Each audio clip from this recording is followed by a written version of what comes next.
Most of the time, we hold on to things within ourselves. And since we hold on to things within ourselves, our answers are only what we know. Till the time I talk to you and don't have a second opinion. And when I talk to more people, I have multiple opinions. I have an acceptability. I know I'm not the only one. I could be wrong, but I still get to know that I'm wrong and others are right, so I can change myself. But if I don't even know, then my right also becomes wrong because I'm too scared to admit it.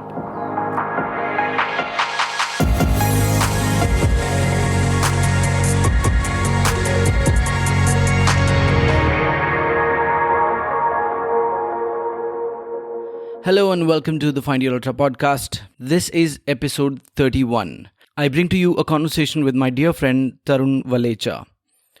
Tarun holds a degree in architecture from Manipal Institute of Technology and a postgraduate diploma in environment planning and a project management course from IIT. Tarun is a seasoned runner who's been running nearly a decade and a half and has built a couple of amazing communities by the names Runextreme and Fit with T. He has written numerous blogs on running, fitness and architecture, and he does multiple speaking engagements inspiring people of all ages to get up and get moving. But in this conversation, you'll barely hear about any of these. I mean, you will, as we did touch upon most of these aspects briefly. But my goal with this conversation was to get to know him as a person and the way he navigates his relationships, especially fatherhood.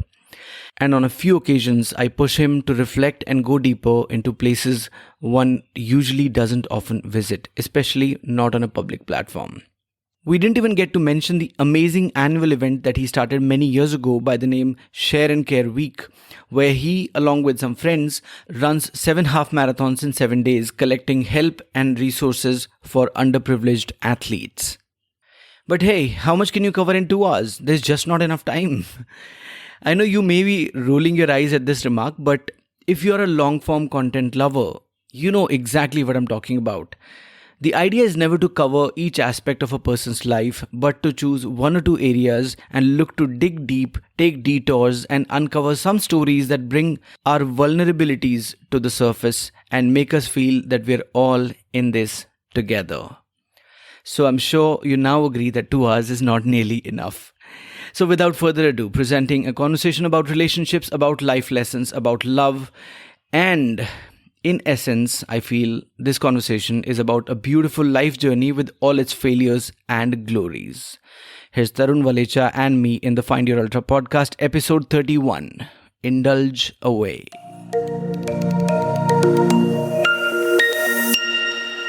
Tarun bhai, welcome to the Find Your Ultra podcast.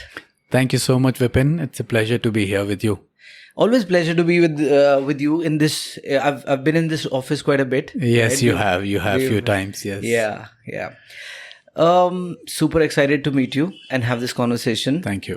I've known you for about a decade now. Like I sent you in. So I shared some notes right before. Yeah. Like 1 ghanta pehle recording se pehle. So I shared some notes, and in those notes I had mentioned that I've known you for a decade. Almost. Yes. Yeah. But whatever I know, like even though we've had conversations off social media as well, we've met in person, we've had whiskey a couple of times. Yeah, we have. We've met at a few events, Yes. not just running events, but poetry storytelling events. Yes, as well. I remember that too. Yeah.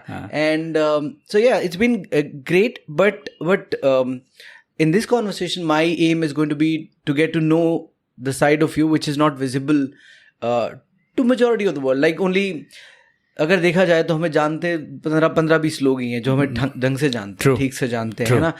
बाकी सब तो वो वाला face देखते हैं जो हम the facade that we put out. We try to show. Correct. The edited version of us. Yes. Yeah. So let's get to know you. The marketable version of us. Marketable version, exactly. Yeah. But as it's turning out, authenticity is working pretty well now. So that's what we are trying to do with this. Wonderful. Let's hope we can bring some good side of it out. Yeah. So there are different aspects to your life. Running is definitely one. I mean, that's how we are connected. That's how most people, because you come from that community, know you. But you also have a design circle because you're an architect. And you would also have a couple of other personal and fitness circles, right? Let us begin. Let's begin with your trip. How was Berlin? Berlin was awesome. More than awesome, I would say, because This was your first world major? this was my first world major. Totally unplanned and unwarranted in many ways. I somehow, it may sound a little odd, but somehow I had never aspired, I mean, with all due regards to people having ambitions and having completed various world majors and getting the famous 6-star. For some reason, it never excited me. It never came on my radar that, one day I'll also do this kind, Yeah. So all these years, and often I was asked that, why aren't you going to Berlin or Tokyo or Boston or wherever, Now that things are actually so, helpful. In fact, Gauri, who organizes... Gauri Jairaman, yeah, she's a very good friend. And prior to that, Gauri's partner is my friend before running. Okay. So, all this came into market and I was aware of it, and somehow it never enticed me. It never really got on my radar. So, last year, me and my son, we both were training together. We had been running together for some years, as you know. And though our goals were different, then last year we were training together for a common goal in New Delhi Marathon. And somehow I got COVID just before the run and the whole thing went haywire. So then Berlin came and we both took a chance and we both got the lottery. So that somehow was something that made me take this up, that okay, let's do Berlin together. Unfortunately, his work commitments came in between and, he could not train adequately. And then he even had to bail out because he didn't get the leave from the office. So for me, like I said, it was just happening and I was like, okay, let's just go and do it and get it out of the shelf. Did you like tease him? I've been through all of this. I am a free man now. तुम झेलो अपनी नौकरियां, मैं तो that I do. I mean, for lack of better words, but I call him corporate slave. I mean, ठीक है, this is life, and one has to deal with that as it is served. So I had to go without him. So it was a totally unplanned and unthought of trip for me. The only thing I planned was that, okay, if I'm going there, I'll just extend my trip by at least a week and then maybe go around.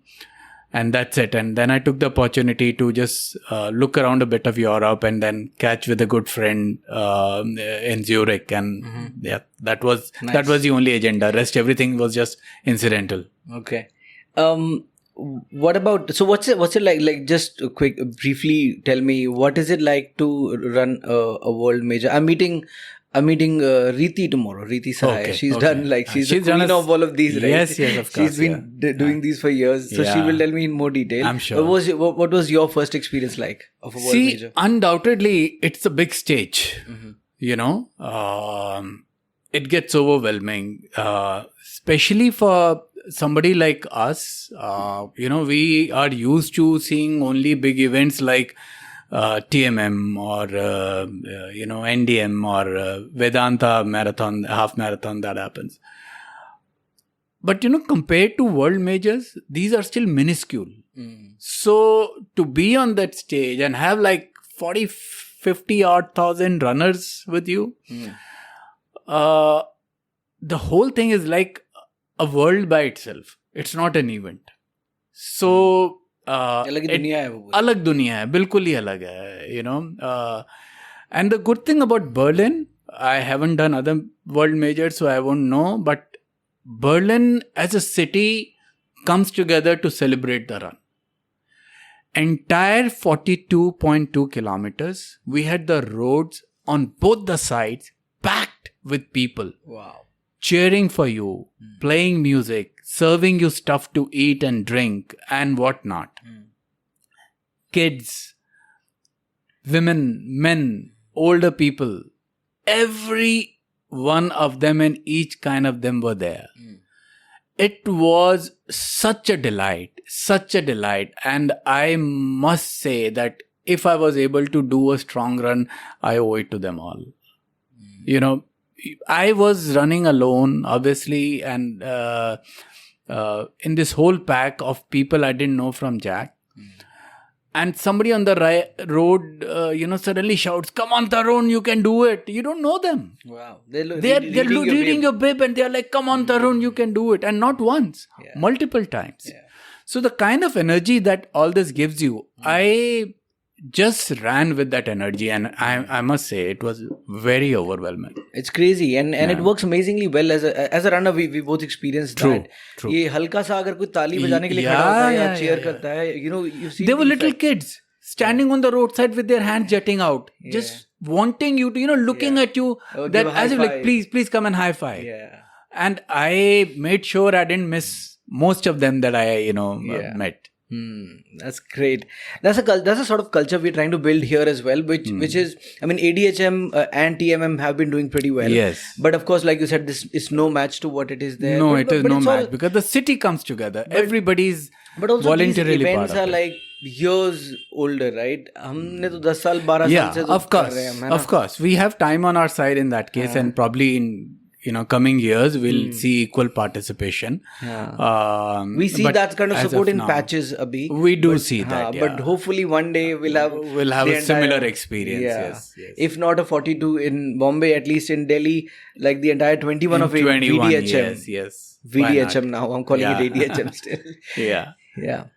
Great, sir. So now that we know that you had a good time in Berlin, let's go back to because the reason I wanted to get to know you better as a person as well is I see a lot of your posts on social media are with your son, and your comments as well. It's like comments. If you see a post that I've like. Post that I've written about my family or something to do with it, you've reached out and you've like written a personal sort of a message around that. So I mean, something tells me that you're a good father. Thank you. I mean, and it's the way you've been handling your relationship with your son and your daughter, whatever we see, it comes across as very inspiring. I really genuinely love it. Thank you. So I would want to get to know that side of you better. So for that, I would want to also dwell a little bit into your personal life, personal journey so far. Sure. Let us begin with, tell me if you remember what was your childhood like? What, if you remember anything that stands out from your childhood that has had an impact on the kind of person you've become today? Vipin, I'm not sure about others, but my own understanding of it is that becoming what we are is a constantly evolving process. Definitely 5 years down the line, I will not be what I am. I would have changed. And that's the reason from when I, trace back, and yes, I have myself kind of tried to travel down those years of time in my thoughts to understand myself. And so at any point in time, you are becoming a sum total of what you've lived. You're constantly evolving. You're constantly absorbing things around you. Though, of course, it is one's own individual characteristic as to how you deal with them. So my childhood was in a joint family. And where did you grow up? I am a Delhi born and brought up guy. Okay. All my life I've been here. As a matter of fact, where we are sitting in a radius of 5 kilometers, I've spent 90% of my life. Wow. Okay. So, close to this place is Lajpat Nagar is where I was born. That was the house that we used to be living in at that point in time. Grew up there, and then we moved to Siddharth Extension, and then I've been here now, for some years in GK.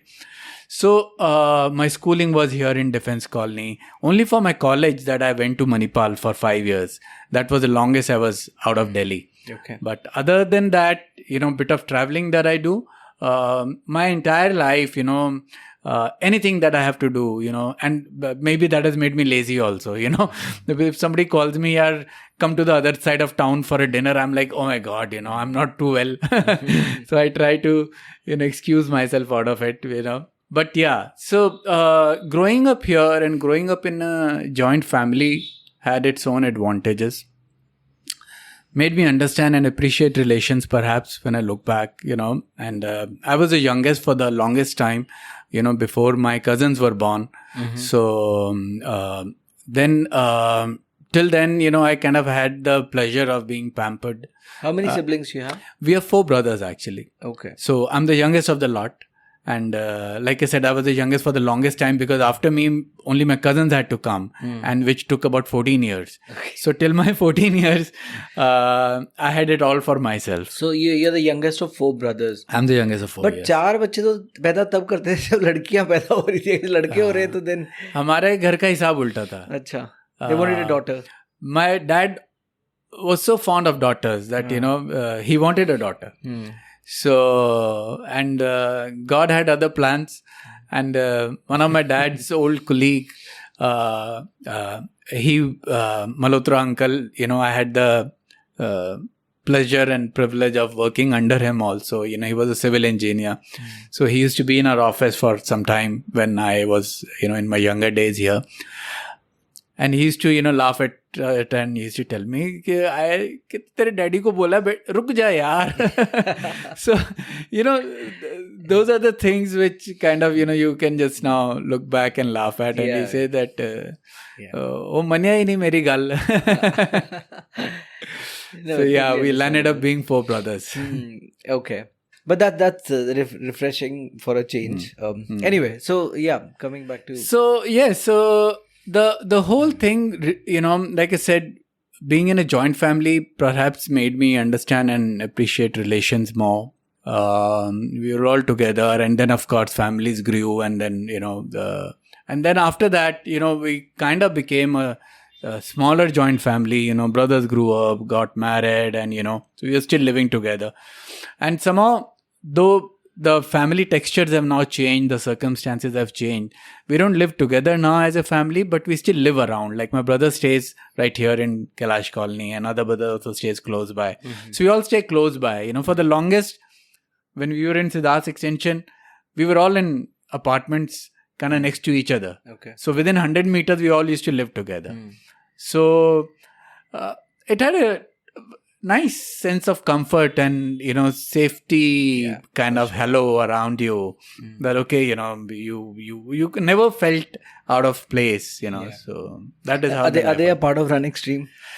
No, they are not. Unfortunately, I couldn't inspire any of them to family is running. The most difficult to include in this, right? Family is the most difficult to inspire. It's not easy. The whole world might be inspired by whatever you're doing, but family they'll tell me good things. My mom is on Facebook. My brothers and everybody is on other social media, and they keep tracking me, and sometimes I'm laughed at, sometimes I'm appreciated. So those typical running jokes, और कितना भागोगे, किससे भागोगे, भाग के आ जाओ, भाग के चले जाओ, those we all have heard them like till our whatever times. But yes, I know deep down their heart they appreciate the fact that we put in effort, and we kind of take care of ourselves, For sure. Let's double click a little bit on your relationship with your father. I want to know a little bit more about that. What was it like? Is your father still around? No, we lost him about almost 19 years back. 2004, we lost him. So we lost him a little early in life. You must have been in your 30s. I was 34. 34. Okay. That's pretty young to lose your father. Yeah. I mean, it's not a good time anytime, but yes, I mean, I had just kind of settled myself, and there were things I wanted to do for him, but I could only just think about them and could not really execute. Why did he pass so early? Did he have illness? We lost him to cancer. First of all, I'm really sorry. Are you comfortable talking about this? No, that's all right. Yeah. Okay. That's all right. Yeah. I mean, we actually, I mean, it was all very sudden. He was diagnosed with cancer, and we got to know about it pretty late. And it was, like I said, all of a sudden. And Which cancer was it? So it was metastatic, and doctors could not really locate the source. It just kind of, as I said, was discovered so late that it was already spreading in his body, and they could not really get down to where it was starting from. Okay. Yeah.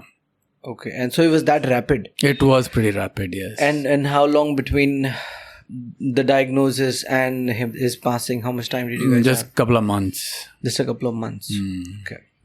And so going back, like you had him for 34 years. Yeah. What was his, tell me about those 34 years. In fact, I read this question when you had shared, and incidentally, as you know, I have 2 kids, and I, keep dwelling upon, because at this moment they are in their own journey of, their adulthood. My son, as you know, is working. And my daughter has just moved to UK for her master's. How old are these? So my son is 24. He'll be turning 25 next year. My daughter is 21. Okay. So both of them are at this stage of life where they are kind of growing up and becoming more independent. Our times it wasn't so. 21, 24 wasn't the age to become independent. So their lives have dramatically changed as compared to what, when I compare to myself, the kind of independence and the kind of outlook that they have nowadays. Generally, the kids, we had different perspectives, different inclinations, different interests, and a different kind of commitment, I don't think, to be fair, we can compare either of them and, really evaluate as good or bad, because we all have our journey. But this is how it is. And it's important that we identify the difference and respect it for what it is.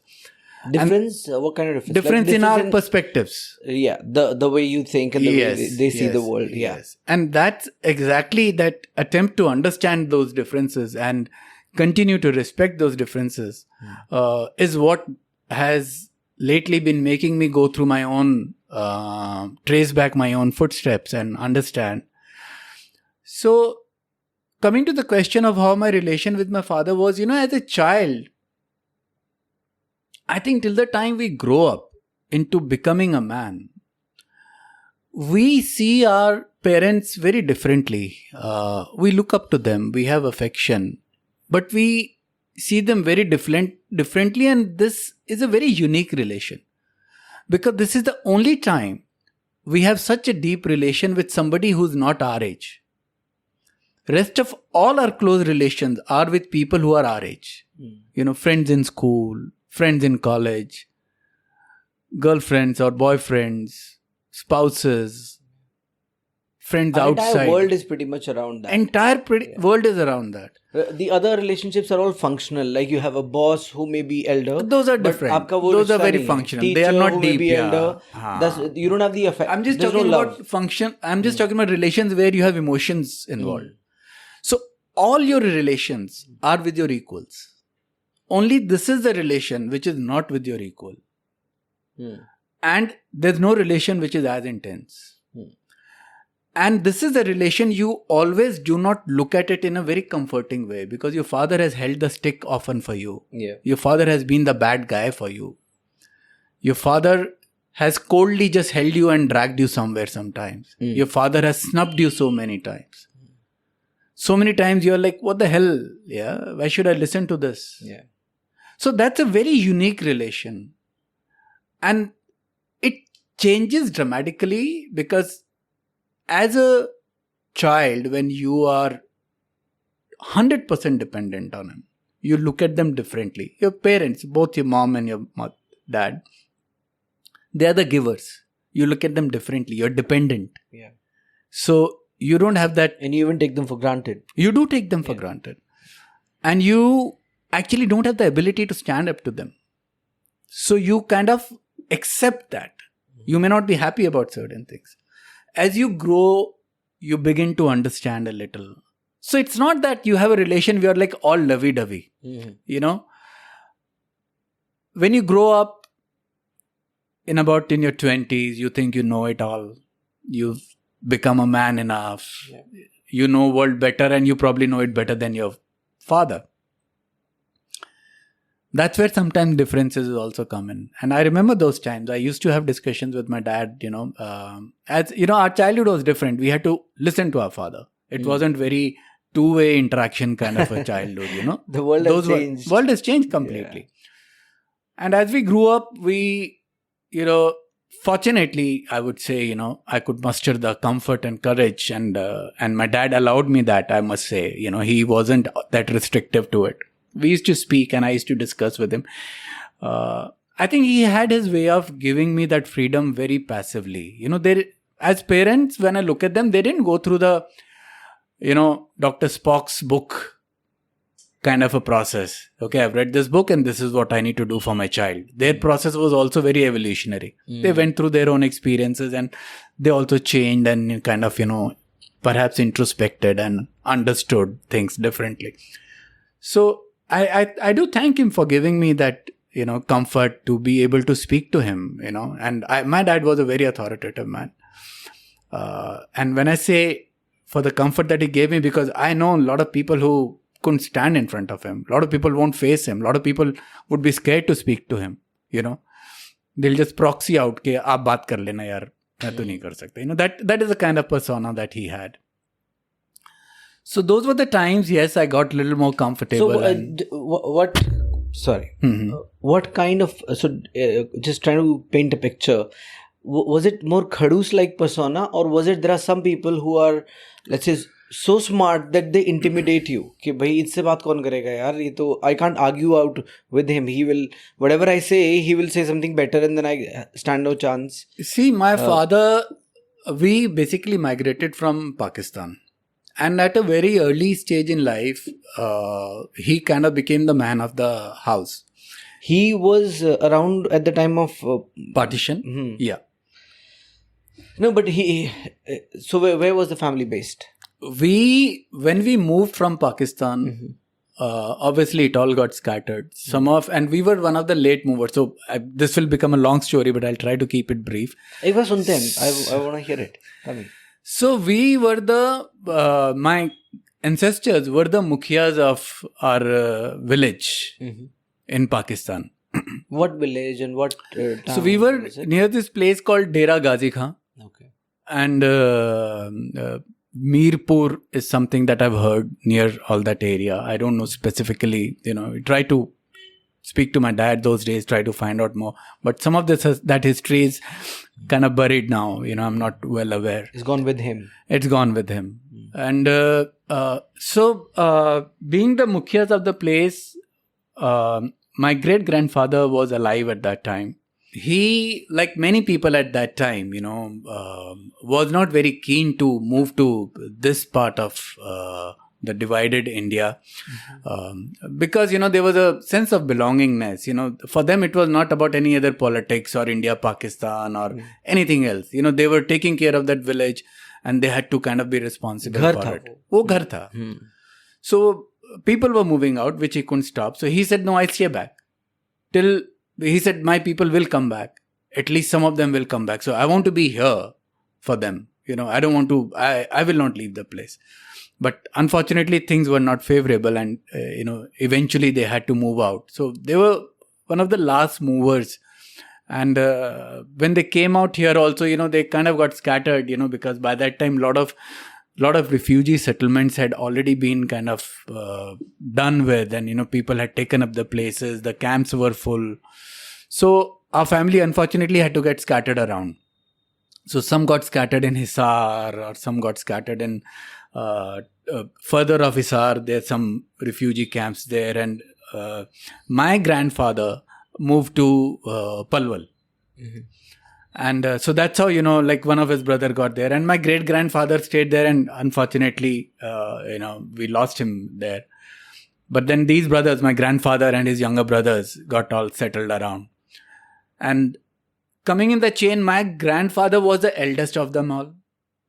And my father was the eldest son.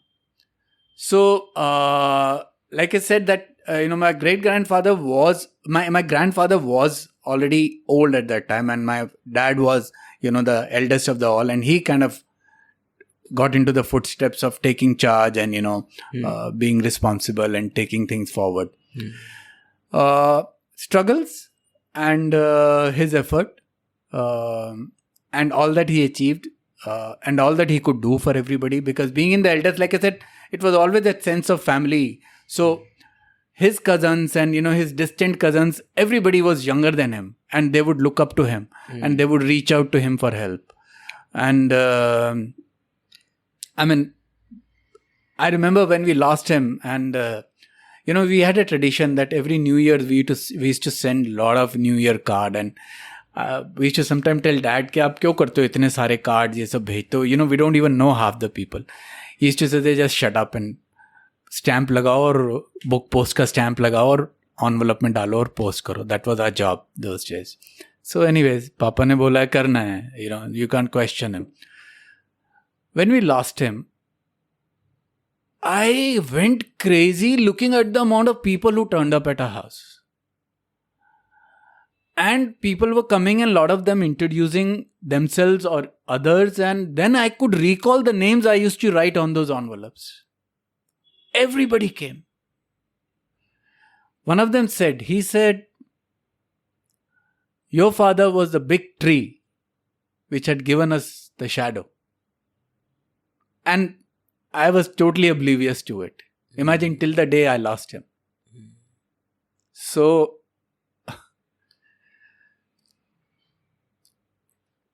yeah, that is life, So, his sense of authority came out of all that he had achieved, and, that probably was his, security cover, that he kind of knew that he's got the game and he knew that he would take care of it.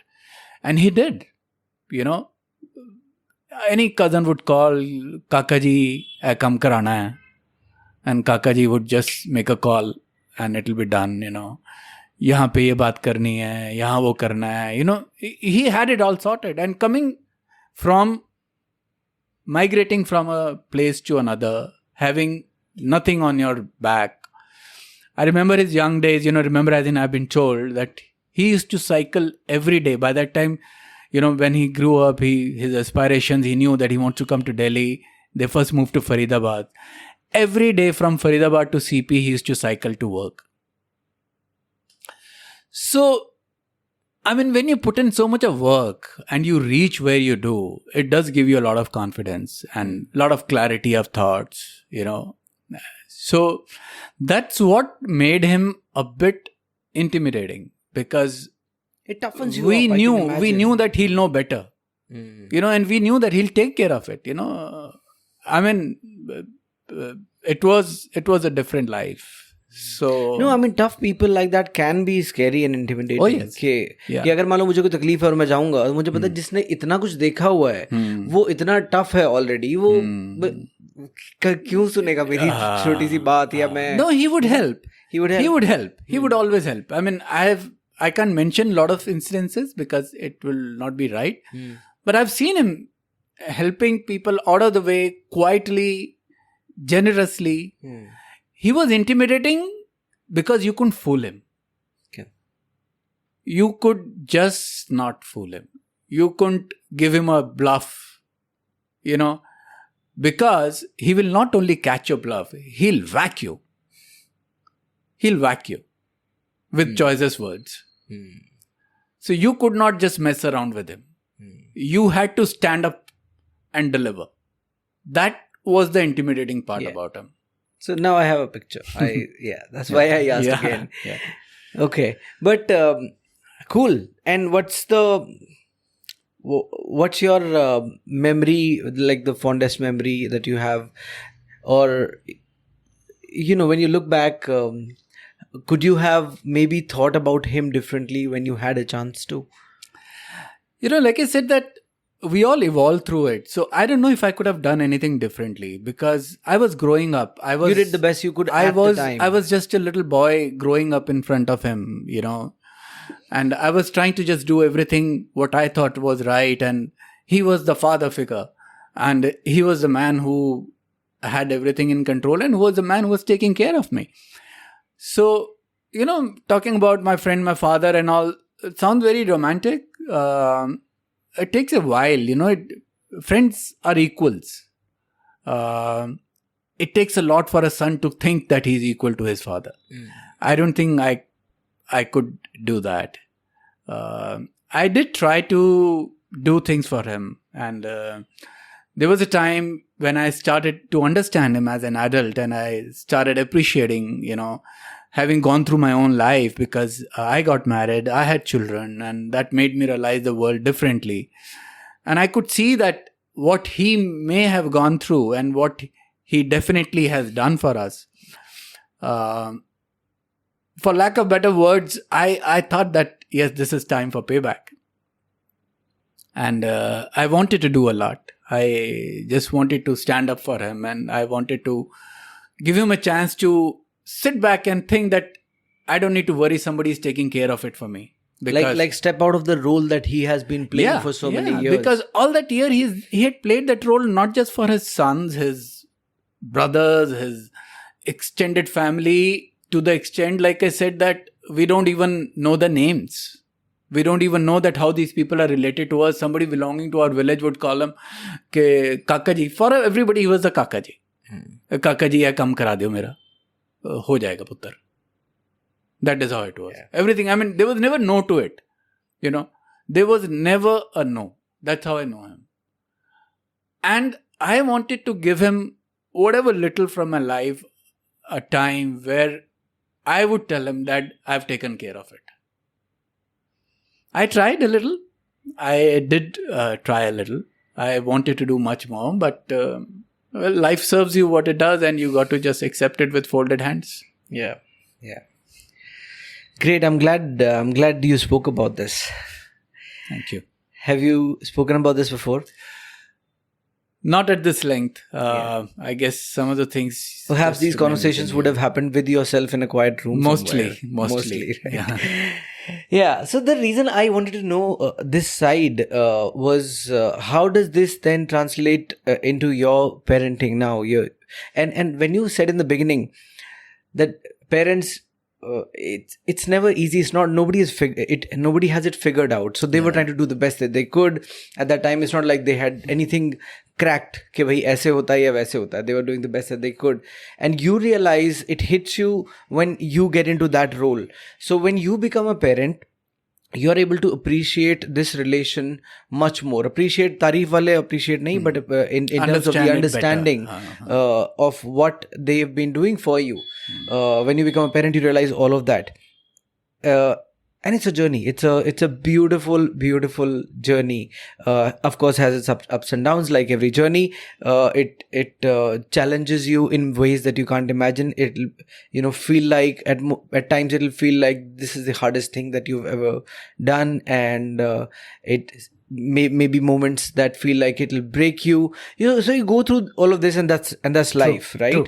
So, I mean, till the time I hadn't become a father, there was a whole new world that I was not exposed to. So just before we started rolling, you were talking about the birth of your first child. It's crazy. It's insane. I don't know whether you asked me for a story. So I performed a story. Oh, you were going to come for that session. I was going to come for it, but I missed it. Yeah. You missed it. Yes. So it was around childbirth only. It was a whole... So can I indulge you for a couple of minutes? Please go ahead. Now that this is not about fitness and more about parenting. So I had never really wanted a child. I got married in 2018 and I was like, जिंदगी बेहतरीन है हमारी. हम running करते हैं, ultra running करते हैं, बड़ी बड़ी डेस्टिनेशंस पे बढ़िया घूमते हैं, लाइफ अच्छी है. एंड शादी हो गई तो I have a partner now and I can explore the world with her and this is beautiful. और बसट नहीं चाहिए. I don't want a child at all. और बच्चे देखता था मैं दूर से, अच्छे लगते थे मुझे सारे. So I never really wanted a child, but my wife strongly felt about it. Like it was really important for her because the people are like that. People imagine becoming parents all their lives. सोच के रखा होता है कि मैं माँ बनूंगी एक दिन और ये सब होगा. People have different dreams. True. And you can't even just think about yours. Yeah. Right? So you have to, of course, take into account what your partner wants. And so we agreed. I was like, okay, let's have a baby. my wife, we had a complication, which was my wife was close to 40 years of age. Okay. When we decided to, because when we got married, she was already 38. Yeah. So by the time we agreed, she was 39.5 or something. So we went to the doctors and we were warned about many different things. कि भाई आप तो रहने दो, क्योंकि एक तो this is too late and it's too risky. Right? And there are different kinds of risks, because in case of women, the biological clock is an actual thing. True. तो हम लोग काउंसलिंग वगैरह के लिए गए, जहाँ पे भी जा रहे हैं वही डॉक्टर हमें डरा के चार चीज़ें बता देता है कि भाई एक तो कंसीव करना मुश्किल होगा, but even if you do conceive there is a very high risk of miscarriage, और अगर मान लो वो सब भी हो जाता है, पूरी टर्म प्रेगनेंसी आप निकाल लेते हो, then there is a very high risk of birth defects. तो मैंने कहा यार इतना कुछ होने के बाद हम निकल रहे हैं काउंसलिंग सेशन से, and I am talking to my wife and I am telling her अब क्या करना है, and she says Kridha. What? She says Kridha नाम रखेंगे बच्ची का. Like did you not hear क्या बोला है उसने अभी यार? And she is in her own world, she is looking at, she is imagining the child. उसको ये भी पता है कि लड़की होगी, उसको नाम भी पता है क्या रखना है. आई was like okay, I screw doctors or any advice. I mean, with all due respect, I mean, just for the moment I'm saying it, I have to go with her conviction. And we are like, okay, let's go for it. Sab hua, pregnancy happened. Then during the pregnancy term, there were various complications. Every other day we would rush to the hospital. वो NST कराने के लिए, non-stress test होता है उसके लिए, कि to feel the child's heartbeat, because उसको movement feel होनी बंद हो जाती थी, और lot of other things happened. Couple of risk false alarms of miscarriage also. So एक दिन ऐसा नहीं था पूरी प्रेगनेंसी के दौरान जो शांति से निकला हमारा. As we got closer to the term, more complications developed, as in the baby stopped growing. So this was 2021, 2021, COVID second wave, New Delhi. Middle of all of that. Huh? Middle of all of that. Middle of all of that. And by the way, around that, so 2021, I was in the middle of the entire action that we were seeing on news. Remdesivir se leke, oxygen cylinders se leke, I was running around every day for all these things. मैं cylinders के लिए line में लगा हूँ, मैंने सब किया था उस टाइम पे. Pooja's mother had COVID. She was fit and fine. She was 70, and 20 days she was gone. Oh my God. And this is closer to the pregnancy term, right? I think she was 28 weeks along or something. Oh my God. 28, 29 weeks. और उस time पे she has to deal with the stress of losing her parent, her only parent, because her father had passed 20 years ago. So, and then how do you handle that? हमने नहीं रोका, but आप खुद को भी उसने, she stopped herself from grieving properly and crying out because she was constantly worried about बच्चे का पे क्या असर पड़ेगा, right? So we went through that. Then we went to the doctor, and एक दो और conditions होती हैं, मुझे नाम याद नहीं है, वो कह रहे हैं कि ये होने के chances हैं, तो maybe we'll have to take the baby out now, 28-29 weeks, which is way too early. 40 weeks की full term होती है. मैं बोला कि किसी तरीके से अगर 32 भी निकल जाए तो फिर वो NICU में रहता है बच्चा, और उसके बाद ठीक हो जाएगा धीरे धीरे. तो वो भी, सो वो दिन काउंट करके वी गॉट टू 32, 33 समहाउ. फिर 32-33 के आसपास baby died eight true not. Like so एक तो नॉट होती है जो गले में अम्बिलिकल कॉर्ड फंस जाती है, एक होती है ट्रू नॉट जो कॉर्ड के अंदर गांठ बन जाती है आपस में ही, आपस वो कॉर्ड घूम पे गांठ बन गई, नॉट, राइट. और वो ट्रू नॉट बड़ी डेंजरस होती है क्योंकि ब्लड फ्लो उसी से जा रहा होता है. अगर बेबी ने झटके से कोई मूवमेंट कर दी अंदर, if it tightens then it's game over in a second. So I told the doctor कि can we like keep her in the hospital and monitor it. उन्होंने बोला monitor करने का कोई फ़ायदा नहीं होगा, because if it happens it will be an event like in a second. Nobody can do anything by monitoring also. So stay at home. So that happened. Baby's growth slowed down because all of these things, right? She's grieving and getting over the loss. ये सब चल रहा है. Finally we get to somewhere around 35 weeks. Doctor ने बोल दिया कि okay अभी उसका ब्लड प्रेशर बढ़ रहा है, पता नहीं क्या क्या हो रहा है, and like okay it's time to take the baby out. So it's D-Day. I'm outside the operation theater. You know what the moment was like. You were just describing it like a minute ago, right? You're pacing up and down. और इतनी सारी भसड़ से पहले एक last counselling हमारी दोबारा हुई. They said it's a premature baby, 35 weeks, 40 hoti hai full term. So premature babies can have a lot of issues. So they counseled me, be ready for all of this. I'm like, okay. They said the premature babies can sometimes, because they don't have a fully developed nervous system, they can sometimes forget to breathe. So they may have to put the baby on a CPAP machine. So मैंने कहा भाई साहब मैं समझ गया हूँ. Let the baby come out. Best case scenario for us is the baby pops out and it's tied to a lot of wires and machines and it's in an ICU for probably I don't know how long. It'll bankrupt us. हमें पता नहीं जो है सब बिक जाएगा हमारा. I'm ready for anything. Just give us a child जो ठीक है अभी healthy नहीं होगा कुछ time बाद healthy हो जाएगा. ये सब चल रहा है. Then outside the hospital operation theatre वो nurse उसको cradle को push करती है.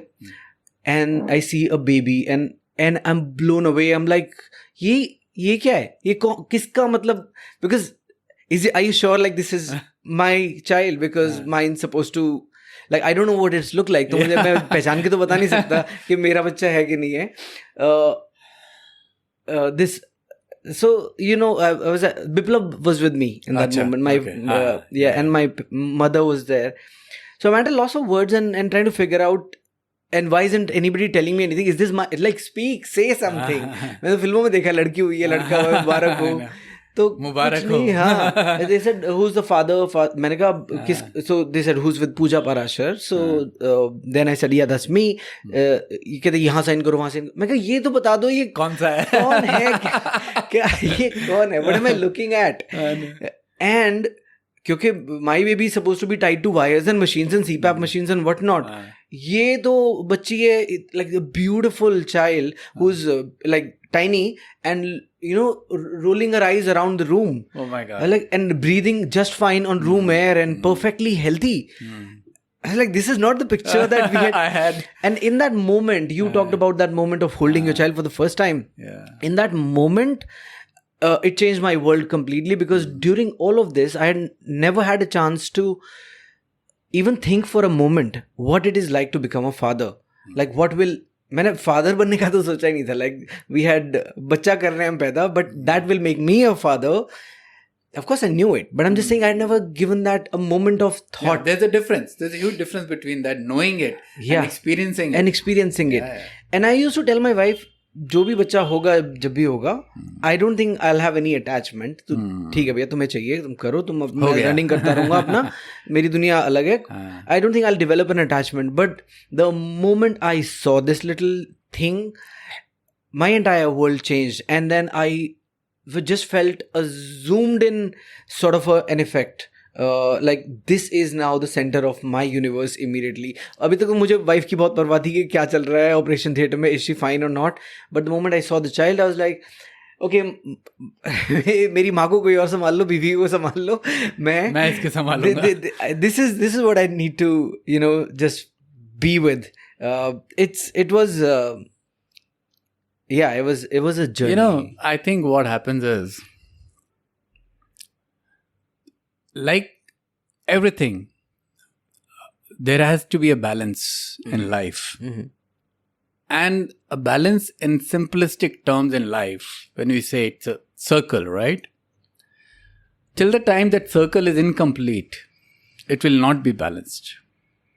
It'll be a, hemisphere or anything just cut through a circle, segmental arch, as we call it in architecture. Mm-hmm. It will be unstable. Moment it's a circle, it completes itself. Till the time you are a parent, you are taking. You are just taking from life. As a child, you are taking from your parents. Yeah. You grow up, you take from your bosses. You go out, you take from the society. You're just having a good time.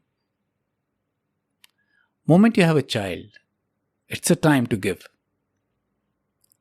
And that beginning of having to give, that realization, that stepping into that world, of course you then give it for the rest of your life, and that's how you complete the circle. But that's what completes you. And I think that's what changes you. So once you become a parent, it is time to give. It is time to give.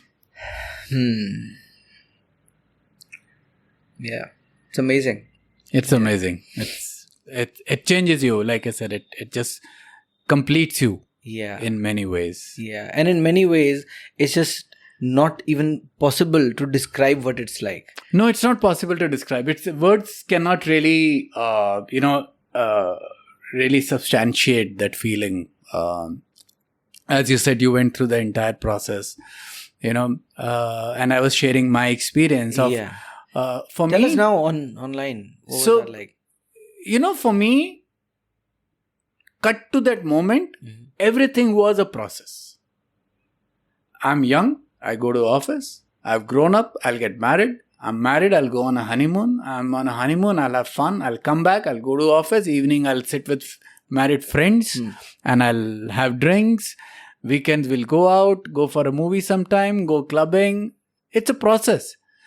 You don't know where is it taking you. And perhaps it's not taking you anywhere. You're just filling in that time. You're just doing things. Relatives are calling you for dinner and drinks. You go have fun. Your invites are now reading as Mr. and Mrs. Walecha. You just kind of have a good feeling about it. It's just a process. Yeah. And then one fine day, reluctantly or willingly, you decide to go on the family way. That's again a process. I remember going through my wife's pregnancy, calling up doctors, getting worried, getting hassled, packing bags, going shopping for all kiddie stuff. Oh, so cute, so nice. I'll buy pink diapers, I'll buy blue diapers, I'll buy all that razzmatazz, and somebody's gifting me a new stuff. I'm buying a new stuff. Everything gets decimated when you come to that moment. Everything. You name it and it gets decimated. Because that moment, when you're standing outside the door and somebody walks out with that baby and hands that baby in your hand, that moment is something. Yeah. That moment, perhaps that moment makes you a man.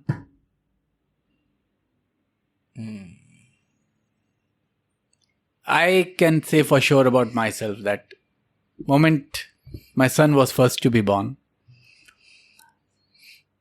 moment I held him in my hand and I looked at him, I mean, it wasn't a communication in the conventional way. He wasn't talking to me. He was perhaps not even looking at me, only just blinking, click, click, click. Yeah. But it was like something got infused in me, like those Star Trek days, you would see a blue line traveling from top to bottom and you get transported to a different world. Something like that happened to me. And I was not what I was. Yeah. I was a different person. Yeah. It's amazing, and I think certain things it is like you're doing a good job of this. I think I also do a better job of this. Of describing this okay. what it's like, because I had मुझे लग रहा था कि जो मेरा view था parenting को लेके पहले, now I feel had I not experienced this and gone off the planet, I think my life would have been incomplete.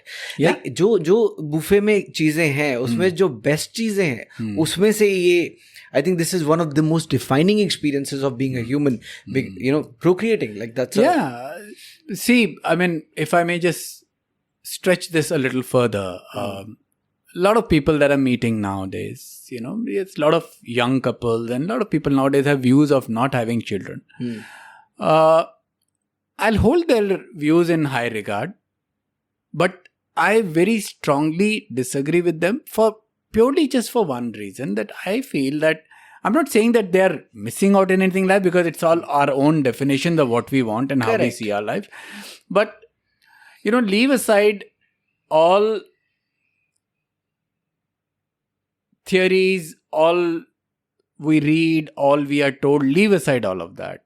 You look at why we are here today. There is a process that has happened, and that process is, the procreation is a part of that process.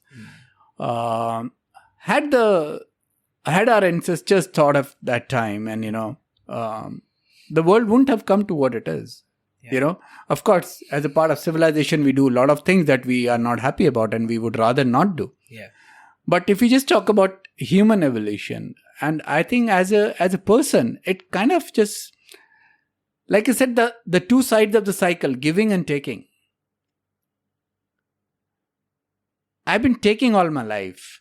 Parenting allows me to give. It brings that balance in me. It brings that kind of an equilibrium in my existence. Yeah. I'm not answerable to anybody if I don't want kids. So I'm not really holding anybody against that. Sure. But I can talk about myself that if I was to go back, I would not change a thing about it. Yeah, me too. But I mean, each to their own, and I totally like you are that kind of a person. I know we respect individual liberty and whatever choices people make for themselves is true. Totally, they have the right to do that, and it's fair. Like, I mean, in hindsight, had I not had this experience of becoming a parent, I would have just died happy with whatever I had because I don't know what I've missed out. Yes, you won't know that. Yeah. And probably for you that will be enough. Yeah. Yeah, for that may be a life well lived for Exactly. me. Exactly. Yeah. So, good conversation. I'm enjoying this. It is, yeah. Yeah. So, so just before we move away from the entire thread of parenting, your relationship with Arnav is very heartening to see, especially because father-son relation, especially in India, I think this is across the world. I think this is the nature of that relationship. But at least हमने जो देखा है वो यही है. Men don't speak with their parents, their fathers, much. And there's a different thread that we could potentially pull out from this about men's mental health and emotions and the way they express themselves and open out and share. Men generally don't, and when we in Indian setup, more in Indian setup. Yeah. So when we don't, we are raising a boy also who will exactly do become pretty much, like that, right? Yeah. Become like that and not share. What has your experience been like with Arnab? I see you conducting this, like he's out there running with you most mornings, which is great on all fronts. Like this like if you didn't have a good relationship, I don't think we'll see those pictures every day. Yeah. Right? So that in itself says that you're doing something right. You've trained him to become conscious about his health. Endurance sports builds a certain mindset. So he's learning that automatically. How do you conduct this whole relationship? What is your dynamic like? So, like I said that, and when I say that I changed as a person, it's something I also discovered eventually because there is something in the way that I grew up, a kind of a person that I was. Whether I don't know if I was in agreement with myself, but I was a very different person in my outlook, in my behavior. In what way? I used to be very aggressive. Okay. A lot of people may think I'm still aggressive. To them, I'll say, you haven't seen me. So yes, I used to be very aggressive. And the understanding of how to deal with issues, the understanding of what the world is, of whatever it mattered at that age was very different.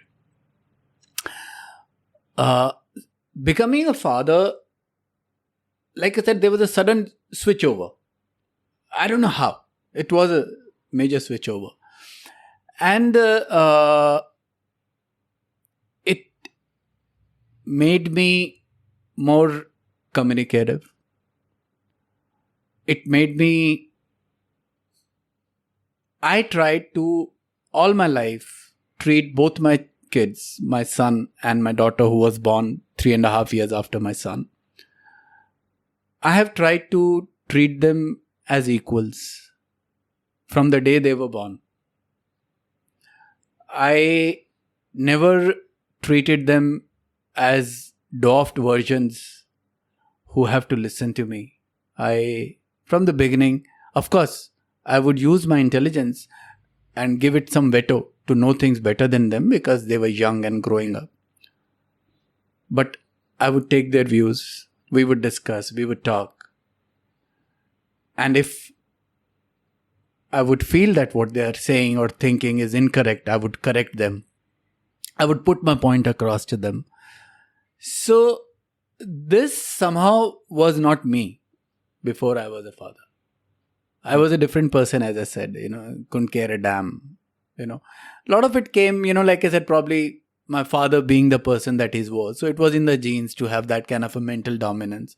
I happened to be good in studies. So I was school topper throughout. That gives you a huge amount of confidence. And ego. And ego. And ego, yes. Yeah. Unflattered. I mean, for a guy my height and my build, I used to be thinner because I was so much in sports. I was just 55 kgs in my school. I had the authority to command over the entire school. I was the head boy of my school. I was captain in my teams. I was just the go-to man for everything. Now, for somebody having lived that life, I mean, I don't know what more could a teenager ask for. There was nothing that I was not doing, and not just not doing on being on top of the game. I was into sports. I was going for my school science fairs, winning trophies there. It was like a total dream cast. Any teacher would have anything to consult. It has to be Tarun. Sports, let's speak to Tarun. Science fair जाना है, okay, Tarun will take care of it. So, मैं तो मतलब boss था यार. तो वो सब चीज़ें आपकी मेंटालिटी बहुत for whatever good or bad reasons, it shapes you for what you become. And that is how I'd become, and that somehow, while it has its own benefit, because probably some of it comes with my own mindset and genes, and I have no regret about that, because I know the person that I am today is because of those days. Life throws challenges at you, it breaks you, it hammers you down. And if you're not confident about yourself, you're gonna be like lying down someday. It's your confidence, it's your belief in yourself that brings you up. And I can say that very proudly that I've held on to the toughest situation at times. Losing dad at 34 meant a lot, because till that time we didn't know what all he was taking care of. And suddenly we didn't have him. We had nowhere to go. There was nobody above us. So, till that time it was like any problem, just call up dad. Yeah. And it's sorted. Just one call, it's sorted. Ye chahiye, papa. Ye karna hai, papa. Everything is done. I mean, we didn't have to think about it. For whatever means he had, he made sure that everything was covered. And then suddenly you had nothing. And to stand up one day and be the one to do everything was not easy. Even if I was the youngest of the 4 brothers, we all had individual responsibilities. We all were married. We all had our own worlds to look after. So that kind of, the funniest stories is when the house that we live in, when I went to purchase that house, the guy got a little shaky when we signed up. He said, "Tu akela hi aata hai aur sab karke jata hai." I told him, "Uncle, don't worry. I can take care of it." It was a big financial transaction happening, and the guy was little. Then he said, "I want to find out." I said, "Go ahead. Find out from anybody. You'll know about me. And any known contact, common contact to develop." And when he found out, he got a little comfortable, because imagine, people generally like to go with a kind of 2-3 people and, trying to develop some kind of a support. And I was the sole person sitting there negotiating, talking and doing everything. So anyways, this was an offbeat example. So yes, as a parent, I somehow did not create that dominance. I created that equality. I created that communication channel. I have always encouraged my kids, even now, till date. I'm sure sometimes they must be feeling a little hesitant because, like I said, it's a very unique relation, I mean, there are times I tell my daughter that I'm, more than double your age. So don't you just, push me around, So when I say something like that, she's bound to feel a little intimidated. Like, what the heck, But I still try to come out as the one that they can reach out to me in the toughest or the darkest moment, in the weirdest or the happiest moment, for everything that they can think of. And that is something I've tried to create. Maybe that's what has helped the most.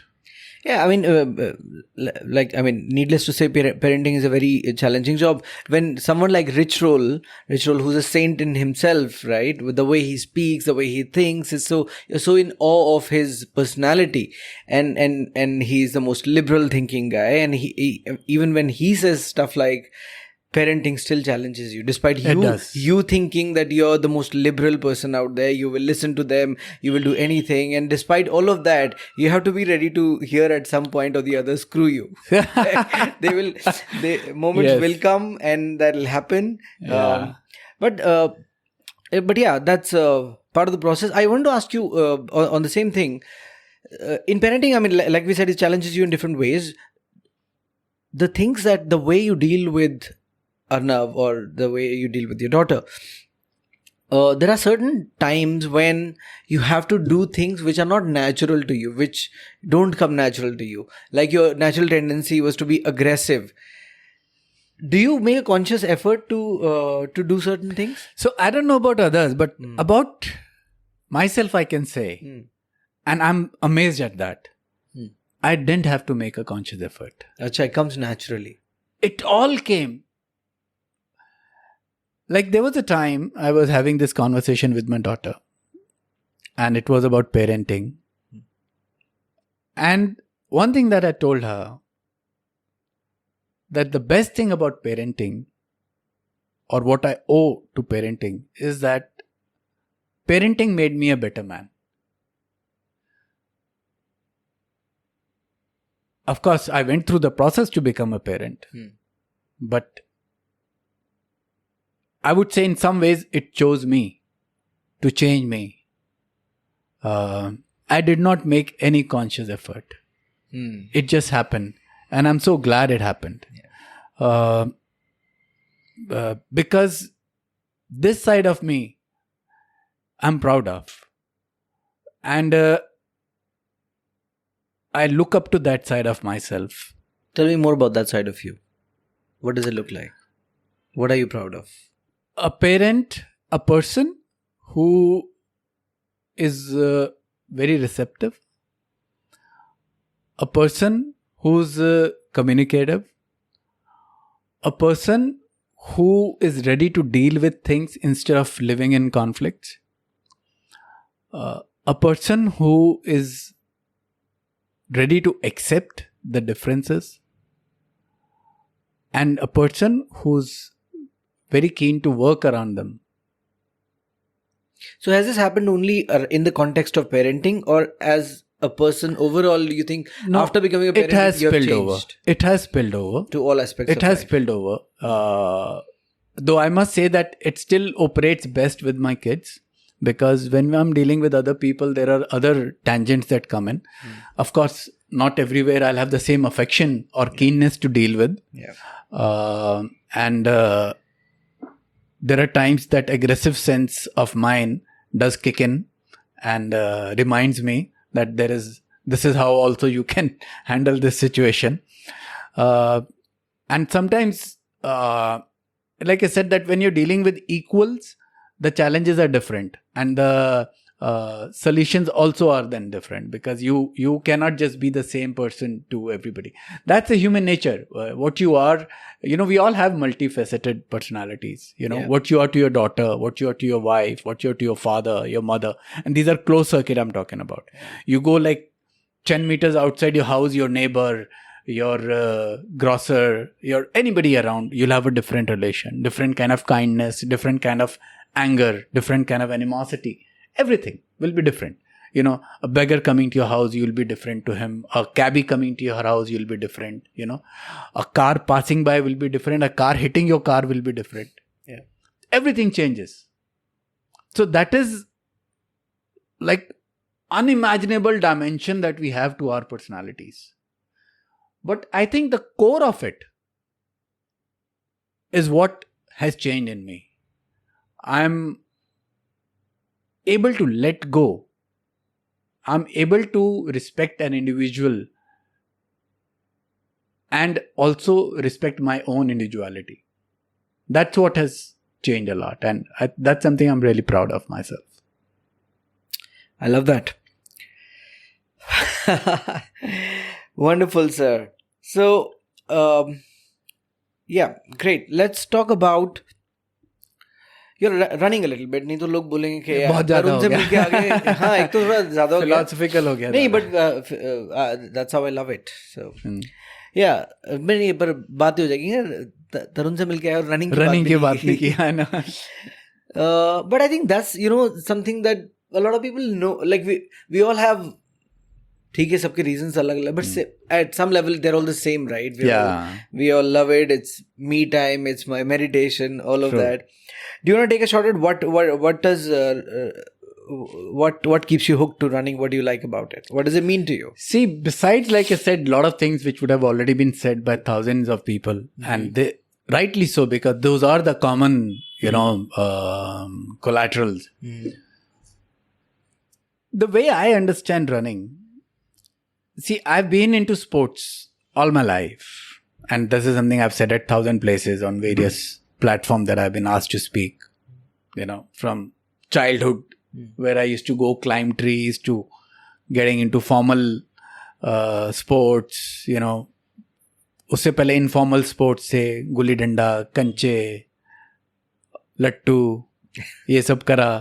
फिर थोड़ा सा लगा कि cricket खेलते हैं तो अच्छी game है, बड़े फैमिलीज वाली गेम है, तो क्रिकेट खेलना शुरू किया, क्योंकि उसके लिए बैट खरीदना पड़ता है ना. लट्टू तो इतना सा है, तब शायद 5-10 पैसे का आता था, और नहीं भी आता था तो वो किसी से खींच के 10 मिनट लट्टू रस्सी में बांधा और घुमा दिया, मौज ले ली, खत्म हो गया. आपको जंतरी लेनी आती है? अब आती है. हाँ. बिल्कुल अभी भी ले लूंगा. Almost like a muscle memory thing. कच करके पीछे खींचो. कहीं पे अभी दिल्ली में तो कहीं नहीं मिलते नहीं लट्टू यार. 2 में या आप गांव में जाते हो तो वहां बच्चे खेल रहे कर रहे होते हैं. कहीं पे भी गाड़ी मैं अभी बंडावा गया था, वहां बच्चे कंचे खेल रहे थे, तो me and my daughter were walking. मैं रुक गया, मैंने कहा आने wait, I want to play this. तो मैंने फिर थोड़े लेके मारे, लगे नहीं मेरे से एक भी कंचा, but I knew the game. तो फिर मैंने कहा वो पिल गोटी कर लेता हूँ, वो थोड़ा आसान है. तो yes so then getting into formal sports. फिर थोड़े बड़े हो गए इस दौरान नेचुरली. फिर स्कूल्स में खेलना शुरू करा, तो स्कूल्स में क्रिकेट वगैरह शुरू करा, जूडो करा, तो बहुत कुछ करा लाइफ में स्पोर्ट्स ना. And then like I was telling you little while back, I was into a lot of sports. I was like almost the spare wheel of my school, कि यार उस टीम में एक बंदा कम हो रहा है, वो आज मैच है, तरुण को ले जाओ टाइप्स. किसी भी चीज का मैच. हाँ, मतलब एक एवरेज से तो अच्छा ही खेल लेते थे. तो ये था कि चलो आज बैडमिंटन मैच है, यहाँ भी खिला दो, ये भी करा दो, वो भी करा दो. तो all of that happened. I played judo for Delhi state, तो वो भी एक सीरियसनेस से एक परस्यू किया था. क्रिकेट स्कूल टीम वगैरह के लिए खेला, वो भी एक लेवल तक सीरियसनेस से परस्यू किया था. उस सब के बाद फिर लाइफ आगे हुई, कॉलेज हुआ, तब फिर जिमिंग वगैरह शुरू की. All that happen. Somehow running was totally incidental. I was never into running. I used to hate running. How did you get into it? So it was year 2010. Incidentally, I turned 40 that year, and though it has nothing to do with the midlife crisis and turning 40 goal for me, but incidentally, we had just gone out for a weekend with some friends, and we came back, and next day I went to gym, and there was this friend of mine. She came up. तब ना EDHA में ना printed photographs देते थे event पे. Okay. So she got some printed photographs of her holding the medal and all of that, and I was like यार मैंने भी जाना था, but ना मैं इस weekend बाहर था, otherwise मैं भी चलता. चलो हमने अपना मार दिया, and she must have laughed at me in her heart, which I realized later, and I'll tell you why. I used to have a friend who was my Wednesday booze buddy. Wednesday evening उसके terrace पे बैठते थे, हम शराब पीते थे. Why Wednesday? midweek है, you अच्छा. don't have family obligations, you don't have work So obligations. weekend पे family है, वीकेंड पे weekdays में मुश्किल हो work जाता है ना है. फैमिली, हाँ, कि family doesn't want you to go drinking. वहाँ तो हमारा फिर वो बॉटमलेस चलता था कि भैया भरते जाओ बस और Right. पीते जाओ. तो बैठे हैं और चल रहा है. मैं उसके पास गया, उसने अपने टेरेस पे एक शैक सा बनाया हुआ था, ऊपर गए, वहाँ मेडल टंगा हुआ था. What is this? He said ADHM था ना. मैं भागा था. I still remember he had done some sub two 156 और समथिंग. आइडिया नहीं था मुझे क्या होता, but I remember his time. I said यार what is this here? Then he told me, gave me a little lowdown, and I got excited. One of the reason was because I saw that medal. मेरे पास बहुत सारे school level के ऐसे ये trophy वो trophy बड़े थे, but जिसे सीरियस सेंस में मेडल बोलते हैं ना, वो एक लेवल पे ना, जैसे स्टेट वगैरह हम खेलते थे, विनर को ही मिलता था. I could never win a judo medal. तो तब मेडल बहुत बड़ी चीज होती थी. मुझे नहीं पता था कि रनिंग में तो हर किसी को दे देते हैं. वहां तो 3 जनों को मेडल मिलता था, ब्रॉन्ज गोल्ड सिल्वर. बाकी घर जाओ, पिटाई खाओ, पटक पटक के मैट पे सर वर तोड़वा के सूज के वापस आ जाओ, और no medal for you. That is something that excited me perhaps. So there were these couple of reasons. And of course, like I was telling you, that lady would have laughed at me, was because later I realized that you had to register somewhere in July to run in October. And I was telling her मैं weekend पे बाहर था और भाग लेता था. Like dumbo. Like okay, कोई नहीं. Yeah, no, this has happened to a lot of us. कई लोग मैसेज करते हैं, okay, I'll also like if you're posting कि अगले weekend ADHM है, और आप मैं भी चलता हूँ. you post something about it, वो कहते हैं, okay, I'll also come. I'll also join. You have no idea, registration is closed long ago. Retrospect में बोल दिया था कि मैं भी आ जाता, अगर मैं होता तो आ जाता. तो बस that got me, and I decided that next ADHM I'll run. And I had no clue कि हाफ मैराथन कैसी क्या बला होती है, कितने किलोमीटर होते हैं, और किलोमीटर कितना बड़ा होता है. कोई क्लू नहीं था. मैंने इतने स्पोर्ट्स खेले, यू नो, सरप्राइजिंगली मैंने रनिंग में कभी ये सब चीज़ें सीरियसली नहीं करी, और अपना क्लाउट मैंने बहुत यूज़ करा. Like I used to be, उन दिनों as a cricketer I used to idolize Sunil Gavaskar. He was my hero. Sunil Gavaskar हमेशा स्लिप पे खड़ा होता था. तो मैं बैटिंग तो आइडलाइज करता था, मैं फील्डिंग भी सिर्फ स्लिप की ही करता था. भागना ही नहीं है. और फिर काफ़ी गेम्स में कैप्टन होते थे, तो वैसे नहीं भागना, बस ऐसे हाथ खड़ा करके जो बॉल गई उसकी तरफ कर दो, भी बॉल लेकर आओ. You know that typical Indian gesture. तो वही करते थे, भागे ही नहीं. और कभी स्कूल में पनिशमेंट होती थी कि अभी लेट आए हो तो आपको भागना पड़ेगा, तो वो भी हमारी प्रॉब्लम नहीं थी, क्योंकि मैं कभी स्कूल लेट ही नहीं जाता था. I used to be in school half an hour 40 minutes early. जाके बैठ जाते थे, खेल लेते थे, कुछ भी. मेरा तो मतलब उल्टा ही क्लॉक चलती थी. तो कभी लेट ही नहीं गए तो कभी पनिशमेंट नहीं मिली. और कभी क्रिकेट प्रैक्टिस पे लेट पहुंचो तब पनिशमेंट मिलती है, तो तब भी हम लेट नहीं जाते थे. हम तो पीरियड से 10 मिनट पहले निकल के पहुंच जाते थे कि प्रैक्टिस है करके.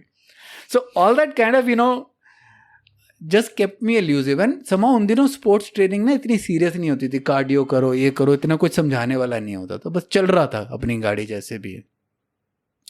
So when this running thing happened to me, and the entire discovery of what running does to you kind of took over me. And in these now 13 years of running, I have come to realize that running is not a fitness schedule, regime, or activity, or anything that we may term. In this civilized world that we live, a lot of things have been created to stay fit, which are imitations of what you should naturally do, which are derived processes of making you do things which will make you healthy. Whereas running is the natural thing. We are born to run, as they say. You and me both are parents. You've seen your daughter when she grew up as a toddler.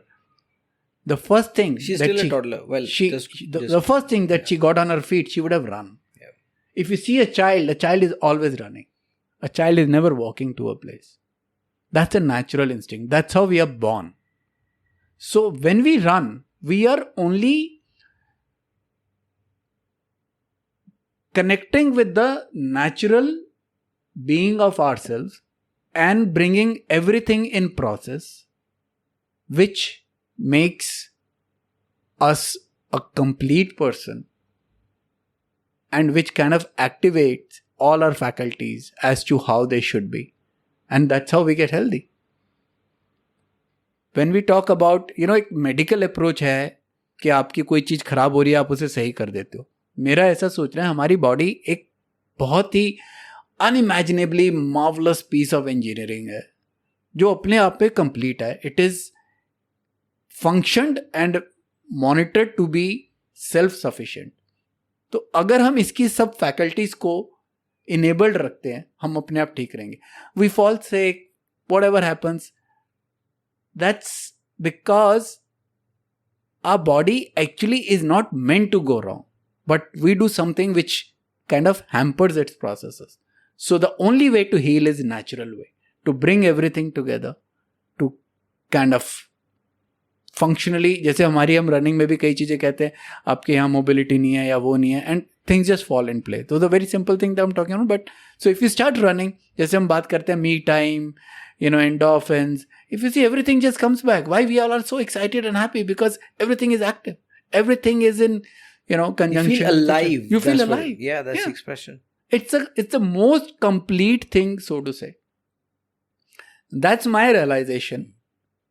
And that's the reason I don't think that I can kind of give away running. Wonderful, sir. Beautifully explained. I love that. Tarun bhai, tell me about your marathon. You were chasing a certain time, and I don't know whether it was an obsession with the particular timing or was what it came across from your posts on social media. Was the fact that you wanted to run a marathon well, so timings could be very individual and it doesn't even really matter. But what matters is the way you put it, which was very right. You wanted to do a good job of it. Ye crack kaise karte hain? And I think you ran a 3:45 or something marathon, and you wrote, I have still not managed to crack this. So what was that like, and what is that whole process taught you of training for that marathon, failing at it? So, if we just widen this answer a little bit, because marathon becomes specific to a distance and it stems out of running. Yeah. So, running per se is like we spoke about it, all that it does to you. Marathon as a distance is a very specific, tricky assault on your mind and body. Yeah.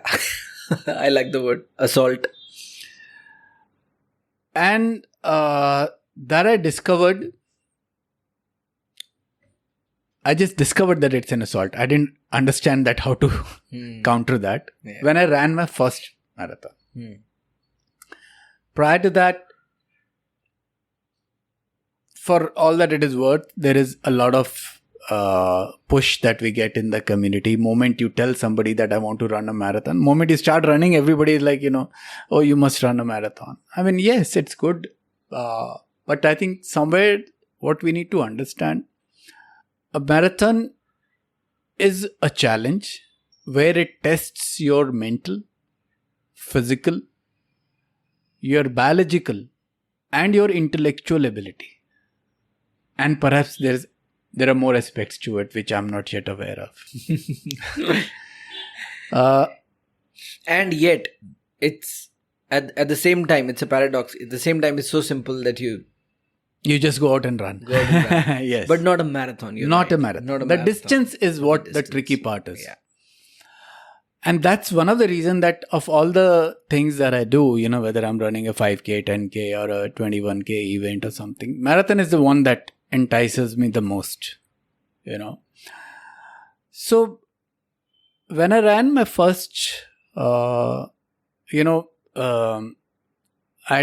done few halves before that, and and those times doing a sub 2 was a big thing. And when I did my sub 2, then everybody was like, oh, then you must do a marathon now, and you can, and all of that stuff comes in. And I mean, thanks to all of that, but yeah, some of it is kind of, it just misplaces your self abilities.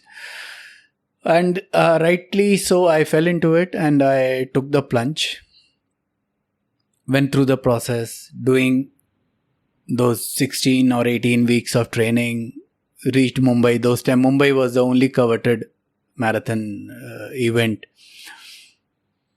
The mecca of running, as Yep. they call it. I reached there and with all the struggles and aches and pains, finished my first marathon in 4 hours and 59 minutes.